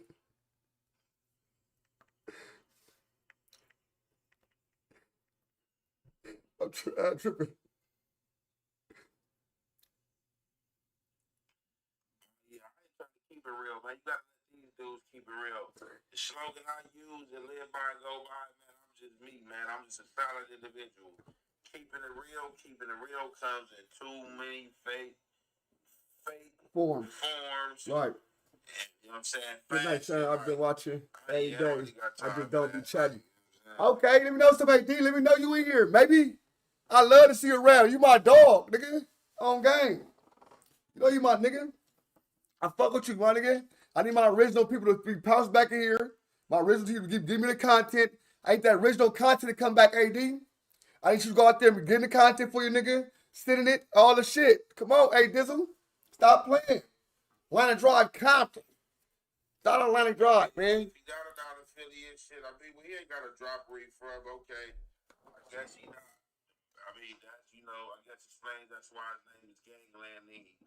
You know, Michelle, whatever the case may be. But regardless or whatever, he need to stay out my business for sure. My name shouldn't be in his mouth with no other man.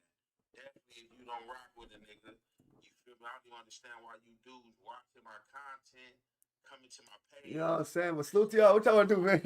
Y'all want to watch your ass. You want to watch your ass? No, we go, y'all. Let young man do his thing. Let my niggas do their thing. You know what I'm saying? They got work. I'm gone. Salute to everybody in the room. Let me see if Cash on too. Cash did this thing too. Cash rules. Let me see. He did this shit. Cash. Yeah, he did his thing.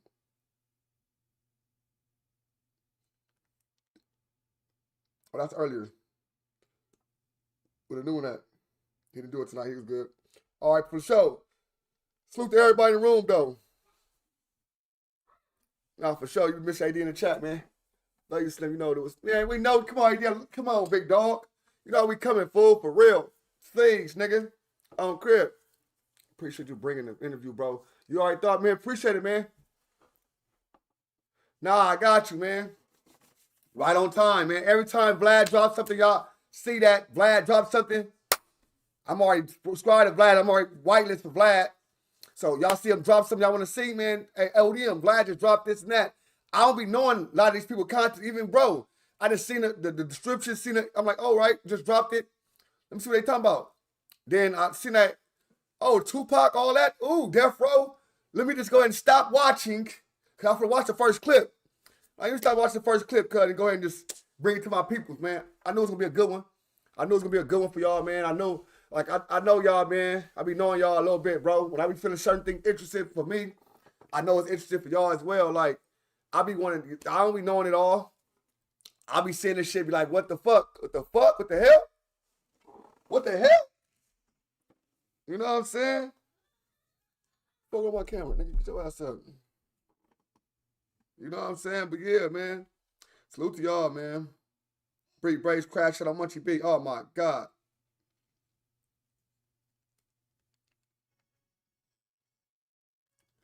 Everybody crashing out. On HUD. I got content to do tomorrow. You know what I'm saying? Salute to everybody, all my Discord people. I'm in Discord, man.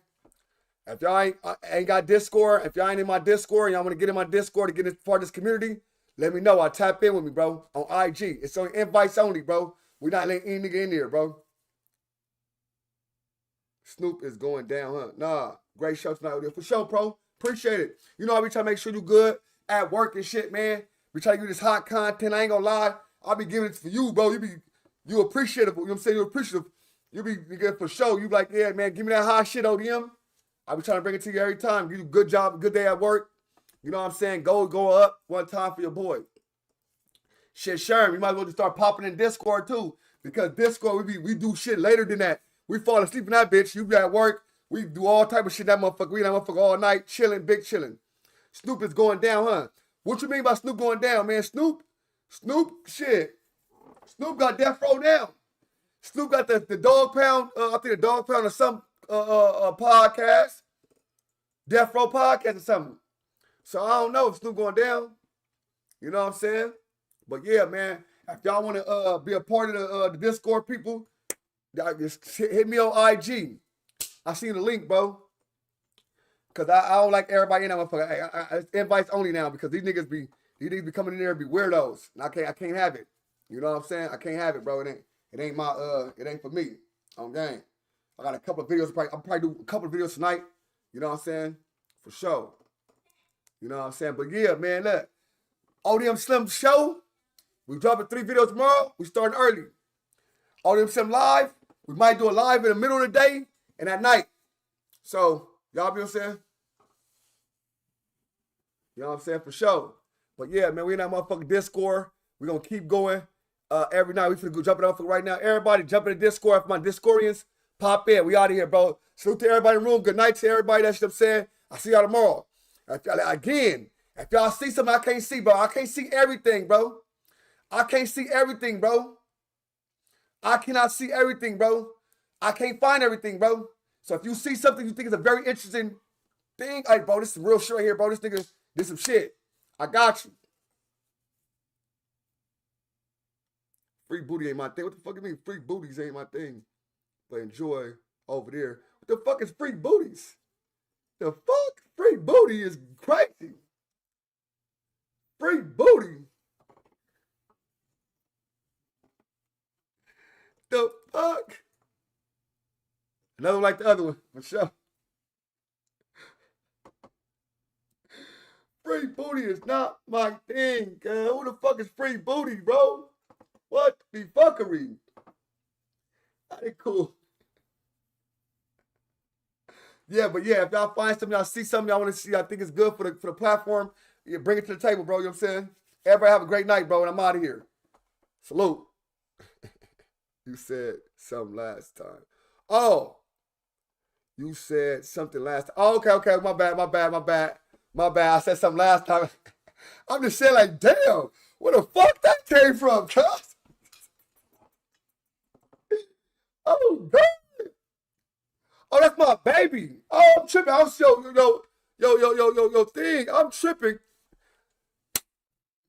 Oh, my bad. You saw shaking ass. I'm sorry. I didn't even check that was you. I'm tripping because I got my other screen on right now. Okay, I get what you're saying. Now you an asshole. Gang, I can't see that. I got my mixed screen on. I ain't see your ass. You said that last. My bad. I know your ass talking freaky. That's you. Tap your ass into Discord. Anybody hit me on IG, ODM Slim Show on IG